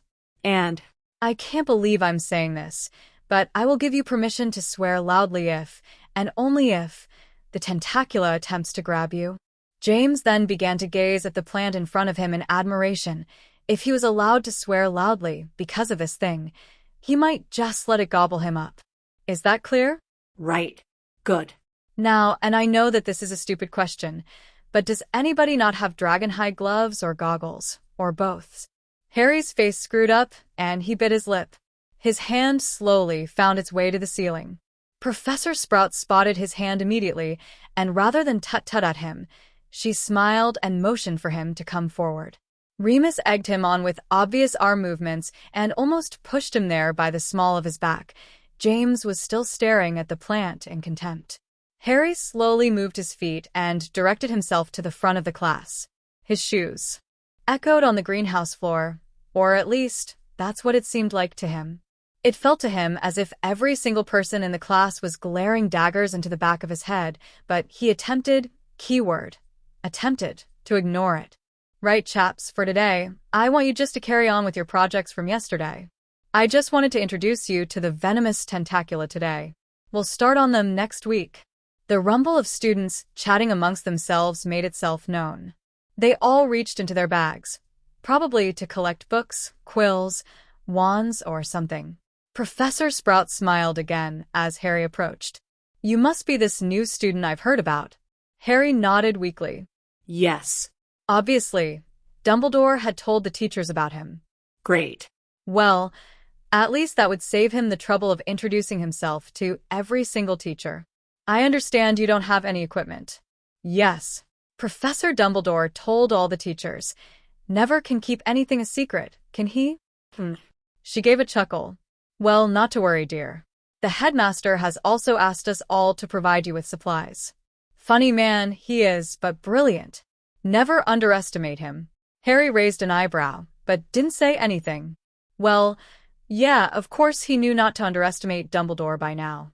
However, that didn't stop him from vowing to get Dumbledore back for this later. "Follow me, then," said Professor Sprout, and she sauntered out of the classroom. Harry paused, but nonetheless followed. Sprout led him over to the next greenhouse, and when they entered it, Harry noticed various plants of all shapes and sizes in here, as well as colors. Some were tall and leafy, some were short and stumpy, and some were icy blue, so deep that Harry thought he actually felt the cold emanating off of it. Some were a dark, yet vivid, eerie purple, and some were a blinding, unnerving, almost spectral shade of toxic green. It felt to Harry that the green ones were so bright, the color kept repeatedly flashing as it reflected the sunlight. It was quite a contrast, as well as a vast array of, well, plants. Professor Sprout led Harry to a cupboard to the left of the greenhouse as they entered it. It was double-doored and made of chewed mahogany. She pulled on the doorknobs, and the door swung open to reveal a massive wardrobe-like piece of furniture absolutely full to the brim with random herbology equipment. It almost reached the greenhouse glass ceiling. Well, it would have if the ceiling hadn't have been sloped upwards. The top half of the cupboard was all shelves, and the bottom half basically had no shelves at all, but had grappling holders at the back. And there were gloves of all kinds of different hides, plant food, even potions of which Harry had no idea what they were, even steel helmets, and all on shelves. There were really long sticks with grappling claws on the ends, and they were all stood up against the grappling holders on the bottom half of the cupboard. Here you are, right?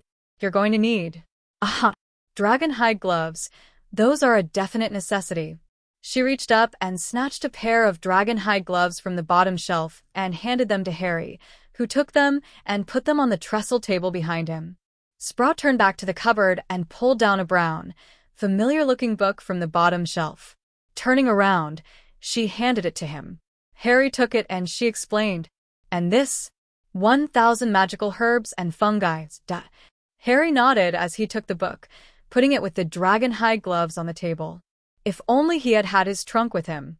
Everything he needed was in there. He sighed. He technically already possessed most of this stuff. Only, he didn't have it. He then realized he didn't have his firebolt either. Oh, crap. How was he supposed to try out for the Gryffindor Quidditch team now? Whoa, whoa, whoa, whoa. Nobody said anything about that. Well, James did earlier, but still. He was getting ahead of himself. Besides, wouldn't it be suspicious if he suddenly turned up with a broom that hadn't have been invented yet? Yeah, exactly. He could live without his firebolt, right? At least he had his wand, though. He found himself to be extremely glad that all the time he was having this revelation, Professor Sprout was still rummaging in the cupboard. Oh, and you'll also need this book. All NEWT students need this one. She took down another book, once again from the bottom shelf. This sure was lucky. She wouldn't have been tall enough to reach any higher shelves, that was for sure. She passed it to Harry, who found it quite heavy. He passed the palm of his hand over the cover of the book, then wiped it of dust. It seemed as though this book had been in there for a while, though it was still intact, which was all he needed. The cover was just readable. Flesh-eating trees of the world. Lovely. What an intriguing read. I think that's all you'll need, said Professor Sprout, turning back to him. She was still smiling. That was the Professor Sprout he knew. And you'll need to bring all of those things with you, every lesson. Oh, and also if you need anything else, just tell me. When we use equipment, I know all. Or, at least most of my students won't have, I'll just give them out like goggles, helmets, or earmuffs. Okay. Harry nodded. Thank you. He didn't even expect that to spill out of his mouth. Well, at least he knew he had gotten his voice back. Professor Sprout shut the cupboard doors and smiled, again. She left to lead him back to Greenhouse 3. He was about to follow her when he forgot about the gloves and the book. He quickly grabbed them and followed Professor Sprout. The rest of the lesson, surprisingly, went by rather quickly. After re-entering Greenhouse 3, he went to join James, Sirius, Remus, and Peter. As per usual, James and Sirius were just goofing around. Remus had rolled his eyes at them and, because obviously nobody else would, showed Harry what they were doing for their projects, and he, Remus, and Peter, no matter how much he detested working with Peter, he tried to smile as non-fakely as he could, worked on theirs together. The sound of the break bell echoed across the grounds and was heard quite clearly from the greenhouses. All students began stuffing their equipment into their bags, hauled them over their backs, and went to bindle out of the door with their friends. It was when they were about to leave that Harry realized he would have to carry all his new stuff to lessons, as he didn't have a backpack. Wow. This was going to be fun, arms full to the brim with school junk daily. Remus turned to him. Hey, do you want to put your stuff in my bag? You know, so you aren't hauling it around all day. I have room in there. Harry gave him a more than grateful look, and hoped he got the full intent of his message. Thanks, Remus. Remus waved it off. Don't worry about it. It's only until you get your own bag, at least. Hang on a minute. James cut in. Harry has most of his classes with me. Remington. Why don't you stuff it all in my bags? Wouldn't it be too much for you to carry, though? Said Remus. Your bag is already filled up with all sorts of crap, anyway. James looked somewhat offended. It's not crap. They're necessities. Yeah, because you need hair gel 6 times a day. Well, yes.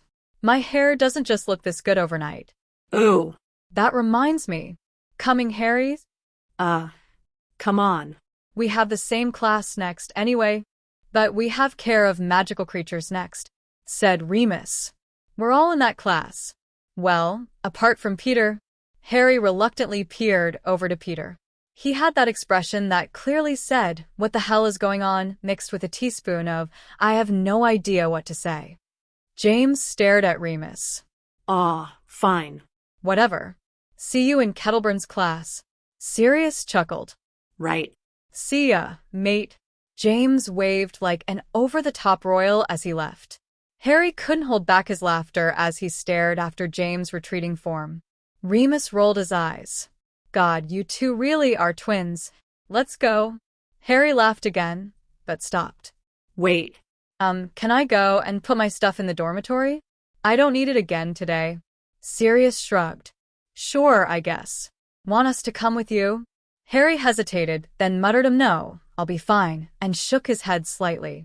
I know my way now. Well, all right then, Remus declared. See you in care of magical creatures. He turned to go. Wait. He turned back. Do you know where care of magical creatures is? Harry went to answer, but Remus interrupted. You know what? We'll come to the Gryffindor common room in about 15 minutes, okay? Harry had hardly any chance to throw any words in when Remus had interrupted him. He nodded, sure. All right, Remus replied. See you then. He turned and left with Sirius and Peter in short following distance. Harry sighed and hauled the gloves and books firmer into his arms. He began to maneuver through the crowd in the opposite direction from which Remus, Sirius, and Peter had left, only stopping to get a better grip of the new random equipment he was struggling to carry. He got a few funny looks, mostly from some random Slytherins barging past. However, he ignored them, or at least tried to. Them purposely knocking into him didn't help, and with every knock, he was getting more and more frustrated. He reached the grand staircase and sighed. This was going to be fun. And with that, he began to climb the staircase. It wasn't as bad as he thought it would be. Granted, as he climbed, a few students would maneuver past him, occasionally giving him strange looks, and once, he almost got bombarded by a crowd of students coming from lessons, but in terms of carrying everything up the stairs, well, let's just say he'd had worse burdens. 10 minutes later, he'd reached the fat lady, panting. She peered over her wine glass at him strangely. Harry was about to give her the password when, "Hey, stranger." Harry turned around and almost dropped his new herbology equipment. Her long dark red hair flew out behind her as she ran up the stairs. Oh no, Harry thought. She finally reached him, a little out of breath, but she soon regained her posture. She eyed the bundle in Harry's arms that remarkably, he still hadn't dropped. Need some help there? She grinned, nodding at the bundle. I dash. Oh, come on, she said, rolling her eyes. There's no way you can carry all that any longer. Here, she took 1,000 magical herbs and fungi from him, smiled, and turned to face the fat lady. Blibbering humdinger. The portrait swung open, admitting them both entry. Thanks, said Harry, as they stepped inside. No problem, said Lily. Of course, it's what friends do, right? Harry blinked. She rolled her eyes. Come on, we're friends, right? Harry finally had the courage to smile. Yeah. Sure we are. Lily beamed. Great. She placed the herbology book on the round table by the window. Harry, suddenly feeling very awkward, turned back to the fat lady. Just as abruptly, he found his voice again. So, who came up with that password, anyway? Huh, Lily said, turning to him. Oh, That, She shrugged. I'm not sure. Professor Dumbledore thinks of the passwords. He's a fairly eccentric wizard, if not brilliant. Not like Xenophilius Lovegood, though. He's in our year, Ravenclaw. Suffice to say, he's a bit of a Fruit Loop. He comes up with the strangest things. Never know, Professor Dumbledore might have gotten the idea from him. When he heard the name Lovegood, Harry almost did a double take. After getting over his install shock, he laughed. That actually made sense. He supposed it was safe to say that he now knew where Luna's eccentric belief came from. So, Lily started, snapping Harry out of his reverie. You know I said you must be new, right? Harry nodded, not quite sure where this was going. Somehow part of him didn't want to know. Yet for some reason he felt he was required to reply anyway. Yeah, what of it? I just thought, you've certainly made friends quick, you know. She visibly grimaced, but Harry could tell she was trying not to show it for his sake. With James and that. She put emphasis on James' name, her voice almost dripping with hatred. Well, I suppose. When I came here, he was one of the first people I met. Professor Dumbledore suggested that him and his friends showed me around school. You know, otherwise I'd get lost. I guess after that, we were pretty much friends. Lily huffed under her breath. You know, some people are calling you his twin. Harry raised an eyebrow. what? You can't even say his name now. Lily blushed. What? No. He's an asshole. Harry was kind of surprised that she would use that kind of language, though by the way she was acting to the mere thought of James sort of explained her intention.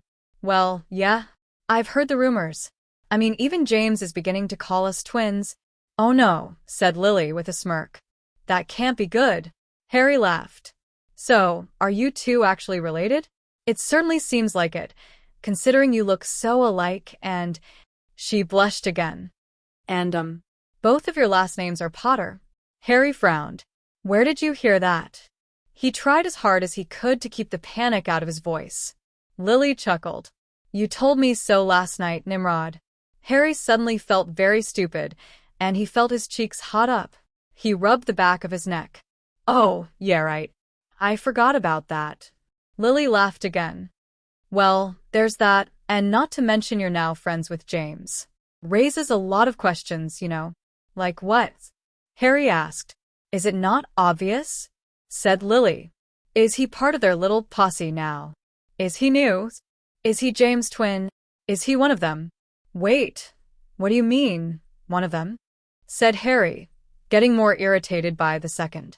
Lily's cheeks pinkened so deeply that they almost matched her hair, if that were possible. Well, it's just… James and his little group of friends, well, apart from Remus and Peter, they're not bad, really. Harry fought the urge to roll his eyes. I beg to differ. He thought. Not in Remus' case at all, no. Lily was certainly right about Remus. He was great compared to the other three, considering all that Remus had done for him so far, including both this morning and all that Professor Lupin had taught him during third year. No, Harry was thinking about Peter, of course. But yeah, it's just that James and Sirius. I admit Sirius is funny sometimes, but other times he's just downright rude. And James, he's just a jackass altogether. He hits on me daily, and really badly and rudely at that. He won't leave me alone most of the time. And then there's you. She hung her head. Harry's eyes widened. What did she mean by that? When he spoke, his voice was surprisingly soft and comforting. And then there's me, what? Lily raised her head and opened her mouth to speak, closed it for a second, and then opened it again. Well, it's just that. Sure, James is really good looking, but he's just terrible. I hate him so much. And you? Suddenly, they were interrupted as the portrait hole swung open again. Remus, Sirius, and Peter entered. It seemed as though Remus and Sirius had been arguing about something, though. Then they saw Harry and Lily standing there. Remus raised an eyebrow. What's going on here? Lily blushed deeper than Harry had even seen her do so. She muttered something about her dormitory and school books before dashing over to the girls' staircase and disappearing up them. Sirius stared at Harry as though he were from another planet. Better not let James know about this, dude. Harry blushed scarlet. Ah. Remus elbowed Sirius in the stomach. Not the best thing to say in this situation. Ow. Remus turned back to Harry, who was trying his hardest to look everywhere else but at the three Marauders, especially Peter. His face, unsurprisingly, made Harry want to vomit. Don't worry, Harry, said Remus, as reassuringly as he could. We won't tell James if you won't. Harry stared at him. Really? Really? No way would we tell him without your permission. The prancing fairy over here dash. He pointed his thumb to Sirius. Hey! Sirius exclaimed. I resent that. Remus ignored him and went on. Maybe a gossip, but I'm not. Harry smiled, but then turned to Sirius worriedly. Remus turned to Sirius and gave him a hard, influential glare. Sirius blanched under Remus' gaze, but after a second, he threw his hands up in surrender. All right, I won't tell. Remus didn't seem as satisfied as Harry would have hoped, but satisfied nonetheless. He turned back to Harry again, then his eyes widened. Oh, crap. He checked his watch. We have 13 minutes to get down to care of magical creatures. Have you put your stuff away yet? Oh, no, not yet. Harry grabbed the books and the gloves and sprinted over to the stairs to the boys' dormitories. Back in a second. Hurry up. He heard from the bottom of the stairs as he swiftly ascended them. Once he got to the sixth-year dorm, he slammed it open and raced over to his bed. He had no idea where the heck else to put them, so he dumped them on his bed and made for the door.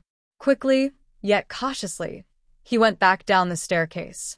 Once he got to the bottom, he made to show himself when he heard voices.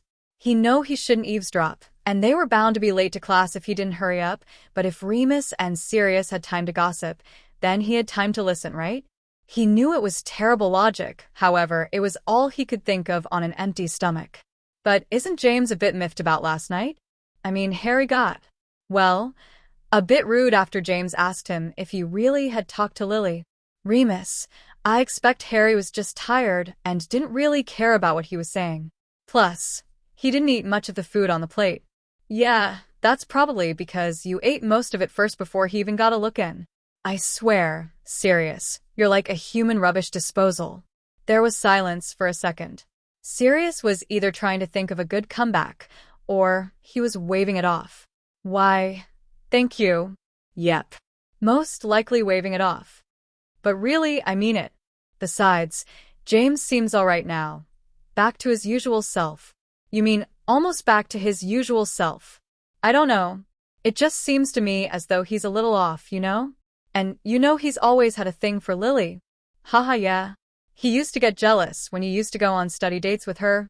They weren't dates, Sirius. How many times do I have to tell you? She asked me if she wanted to study with me, and I said yeah. What's wrong with that? You went to the library all the time. Not all the time.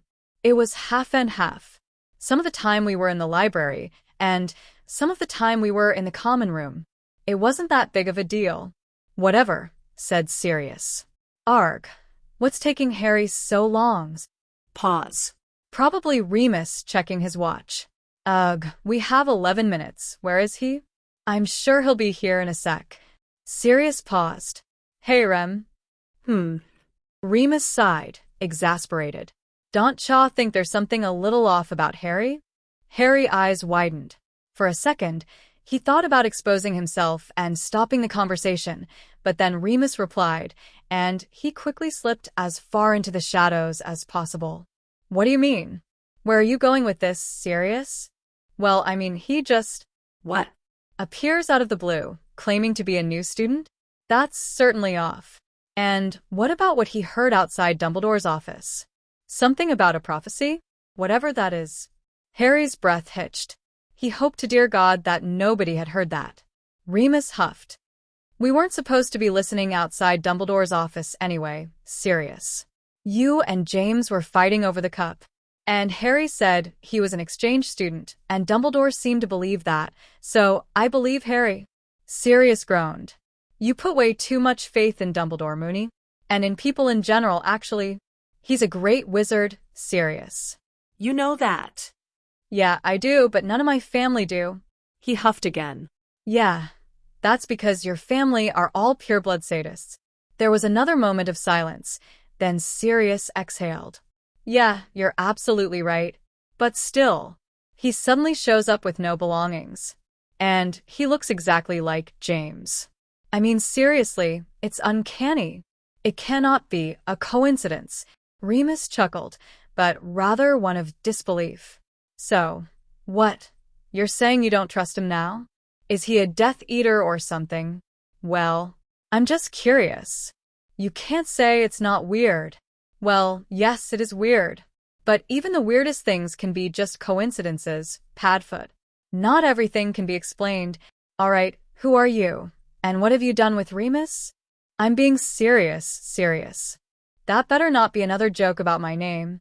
Harry could just tell Remus was facepalming. He tended to do that a lot. Harry fought the urge to laugh, with some difficulty. Plus, we don't know his last name. Well, you never know, he might actually be related to James. A long-lost relative or something, because it doesn't seem as though James has ever heard of him before now. Exactly. Moony, come on. We just initiate him into the Marauders. Or at least James does, without any test or anything. We don't know anything about him, which is all the more reason to get to know him better. It can't be that simple. Well, maybe I'm not trying to make it sound simple. You've got to give him a chance, Padfoot. I did, and he seems all right. Sirius huffed for about the billionth time that morning. There was yet more silence, and then he said, Hey, where did Peter go?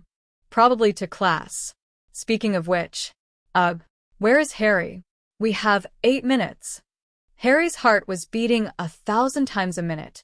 He gulped and stepped out of the shadows, puffing and panting as believably as he could. Sorry, I took so long. He choked out, but that was most likely because of the shock. Sirius looked away from him, probably with a guilty look on his face, too. Harry quickly looked around. Yep.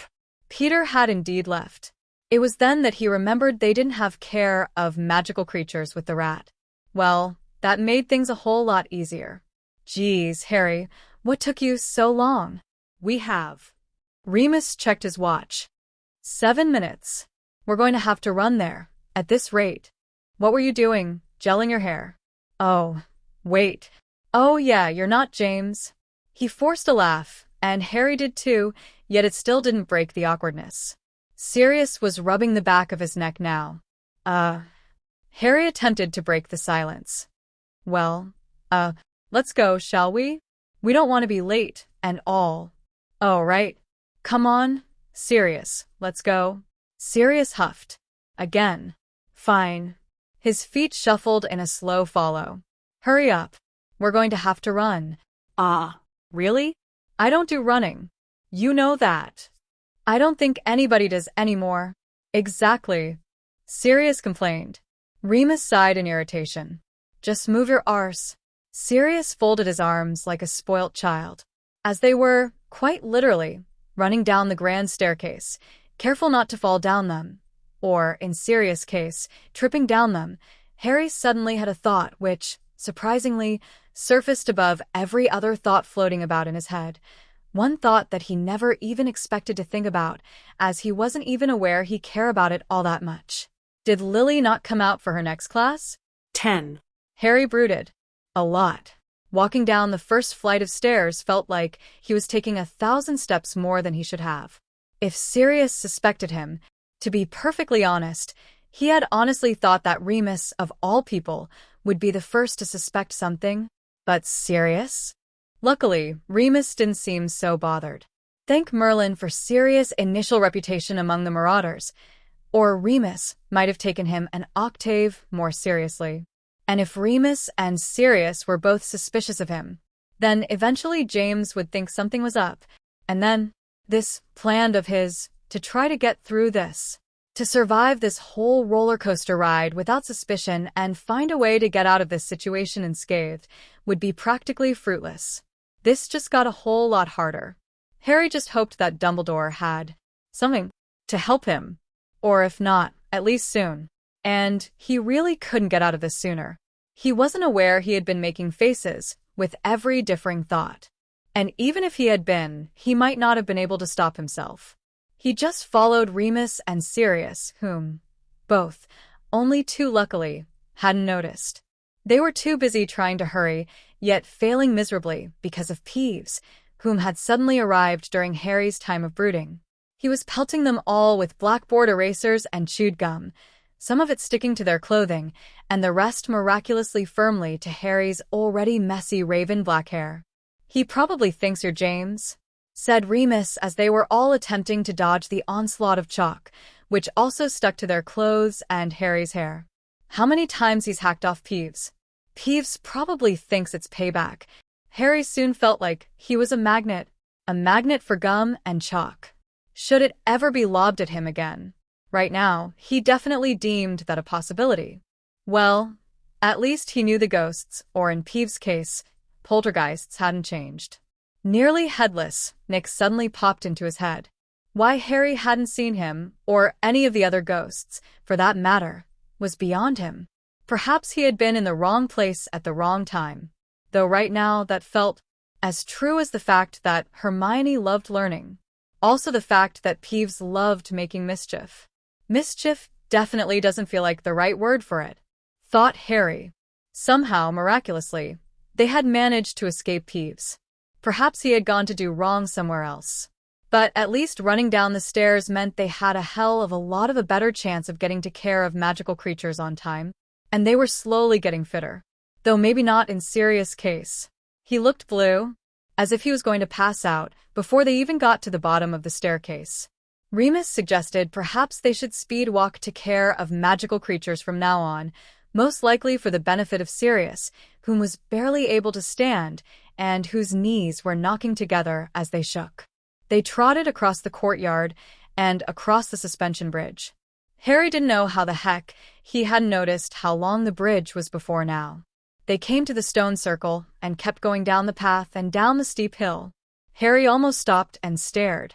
There, plain as day, was Hagrid's hut. He had no idea, nor had he begun to wonder whether Hagrid was here, at Hogwarts, or not. Immediately, he felt guilty for not even thinking of Hagrid, though some rather devilish voice in his head reassured him that, in all fairness, he had been having other more pressing matters on his mind since he arrived. And, well, he hated to admit that that voice was right. To the most extent.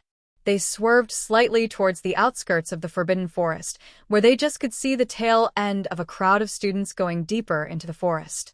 "Come on," Remus urged them both. They eventually got to the edge of the forest.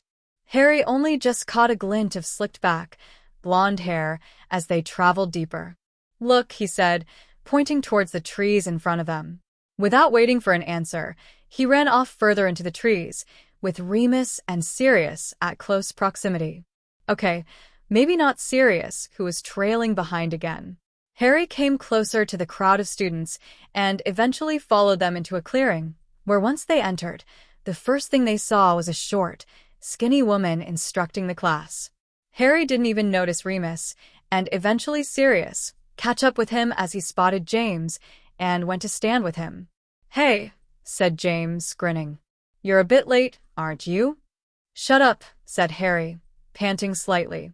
James laughed quietly, in order to make sure the professor didn't see or hear them talking. The rest of the lesson went rather slowly, in Harry's opinion. All they did was stare at a small, strange-looking creature that looked like it had ram's horns and duck feet, and were asked to sketch a picture of it, not to mention label it. Harry's disgusted face increased in despondency when he came to labeling the webbed paws and the rather troll-like complexion. "Hey, Remus, do you think that looks like a Fregbed's foot?" asked Sirius halfway through the lesson. Remus merely replied with a grunt of acknowledgement. Harry didn't pay much attention to anyone else in the class apart from his friends. And partly the professor, but only when she was speaking. He had an urge to sigh in relief when the bell rang distantly from the castle. It was so quiet that almost nobody could hear it. It seemed the professor had ears like a hawk, as well as eyes like one. They trudged back up to the castle, not quite sure why they were taking so long. James insisted that Harry stay close to him. He said it was because Sirius and Remus' arguments were beginning to get more and more unbearable. Immediately as he said it, Harry began to question it. Could James not have figured that out before? Harry definitely had, at least. However, it wasn't as if he was in any position to openly and verbally G-day James. No. That would most probably feel extremely strange and foreign to him. He had no idea where they were going next. He wasn't paying attention through half of care of magical creatures, and he did not intend to start now. His mind was pressed on other matters. He found he was just following the other three, without any fuss or further worries that they might lead him back to their dorm, tie him to his bedpost, and demand information. Well, now that he thought about it, Great. just another worry to add to the list. He found he was just walking aimlessly too, surprisingly not knocking over anything or sauntering into things. He didn't even notice James doing an unnecessarily overacted strut, hands on hips, through the grounds, rousing a roar of laughter from the other two. Remus looked rather ashamed afterwards at having let his rational, logical, rule-following guard down. Harry found himself being led down some stone stairs, gradually getting deeper and darker, and more eerily lit with dim torches the further they traveled. There was only explanation that he could think of, and that was that they must have been going to the dungeons. There could only be two reasons for that. Either the Marauders were going to plant stink bombs in the Slytherin dormitories, or they were descending to potions. Harry wasn't quite sure which one he preferred. To be honest, he preferred neither, but it wasn't like he had a choice. It was then that he thought of something. Oh, crud. Guys. The three Marauders turned to him, confusion flitting across their faces. What's up? Asked James with a concerned raised eyebrow. Oh, I just remembered that. I left my potions book in the dorm. Okay, are we seriously going through this again? Remus sighed, rolling his eyes. Why don't you just borrow one? Suggested Sirius, though Harry felt like it sounded more like an accusation than a suggestion. Maybe that was just his paranoid self. He had no idea. Yeah, agreed James. Slughorn's all right. To be honest, I think he'll like you. Harry raised an eyebrow. Why's that? He asked skeptically. Well, James notioned with his hands by holding them both in the air in a sort of shrug. Because you're just like me, I suppose. Harry didn't even notice how egotistical that might have sounded. James was right. They were really alike, and not just because if the looks either. Come on, James continued. We'll be late. Harry only just managed to recall James had actually said something, let alone what it was he said. He improvised. Yeah, sure. James grinned and motioned for Harry to go in front. After you, James number 2. Harry felt heat rise to his cheeks, but it wasn't from embarrassment. Great. Yet another reason to stay away from James. And what was worse was that him and James were actually getting along. Maybe it was just him, but he had a feeling that was bound not to be a good thing. Before he knew it, they had entered the steaming potions lab. As soon as they entered, the intoxicating aromas and nose-blocking fumes hit Harry like a speeding bullet. It was bad enough with Trelawney's classroom always being careened with a stuffy pong of perfume and smoke from a well-lit fire. You could never breathe up there unless you opened a window. A jolly, loud, and quite obnoxious voice rang throughout the din of echoes in the cavernous dungeon classroom. Well, James, my boy. From behind a cabinet appeared a rather short man with balding, brown, slowly turning gray, hair and eyes that were choking with irritating mirth. He wore a black, chalk-stained cloak and gripped a short, knobbly wand in his left hand. And Sirius and Remus, and James interrupted him. Oh, Professor, he's new. This is Harry. The man practically skipped over to the fore and clipped Harry's hand in his large, firm ones. The pleasure is all mine, dear boy. You are welcome to choose a seat to your liking, providing we have one spare. His face contorted to one that looked rather pained, yet his grin increased in size until it reached his ears. It looked rather scary, actually. Professor. Slughorn. Was it? Oh, he didn't care. Sorry to interrupt, Professor, but I left my potions book in my dorm, and dash. Oh, not to worry, dear boy. Slughorn said jovially. Just take what you want out of the cupboard. He leaped back to the front of the class. Harry stared open-mouthed, His expression indicated that he might have been scarred for life. Remus whispered in his ear, "Don't worry, that was exactly my face when I first met him too. You'll get used to it." Then it was James' turn. "Told you he'd like you." Harry would have preferred it if he hadn't, to be fair. He blinked and shook his head to attempt to clear it of that sickeningly regurgitating memory, walking over to the cupboard where he remembered Snape used to keep all the potions' ingredients that he never let anyone use but the Slytherins and himself. The only friend of his he knew who had been in here before was Hermione, other than himself, that is. He grabbed the door-knocker-looking handle and swung the cupboard door open to his admittance. There was a whole array of books on one shelf and a few rogue potion vials here and there. Wow. Slughorn clearly wasn't very organized. He grabbed a book from the top shelf, and, to his luck, it happened to be the book he needed, Advanced Potion Making. Yes, this was it. Harry was careful not to slam the cupboard door as he shut it. It seemed to be squeaky as it was, as well as swinging on its hinges, so it would be difficult to not accidentally slam it shut. He turned to the class, careful to avoid people's gazes on him as he passed. Even though he wasn't sure whether anybody was staring at him, he felt he did not wish to find out either way. After cautiously looking up and locating James, Sirius, Remus, and, Peter, at the back, he quickly made his way over to them, carefully making sure his shoes did not make a whole lot of noise on the polished linoleum tile, therefore hopeful not to attract too much attention. He was almost safely at the back of the room when he stupidly chanced a glance somewhere other than the floor. Careless mistake. As soon as his head lifted, he immediately regretted it, for there, as sour as he was greasy, was a shoulder-length, black-haired boy wearing Slytherin robes, beady black eyes, and a surly grimace in his direction. Oh, crap. Thank you for joining us on this enchanting journey through the secrets of the Marauders by Telestic Majesty. We hope you enjoyed uncovering the mysteries and untold tales of the legendary Marauders. Their laughter, loyalty, and trials remind us of the magic of friendship and the complexities of the wizarding world. This concludes our chapter of this spellbinding fanfiction, but the story doesn't end here. There's so much more to explore in the magical world of fanfiction, and we can't wait to bring you the next adventure. If you enjoyed this journey, don't forget to show your love by liking this video, subscribing to Grimoire Audiobooks, and hitting that notification bell. Your support keeps the magic alive and fuels our passion for bringing these tales to life. Until next time, remember, the best secrets are hidden in the pages of a great story. Keep exploring, keep imagining, and let the magic stay with you always. This is Grimoire Audiobooks, signing off. Until our next magical tale, stay spellbound.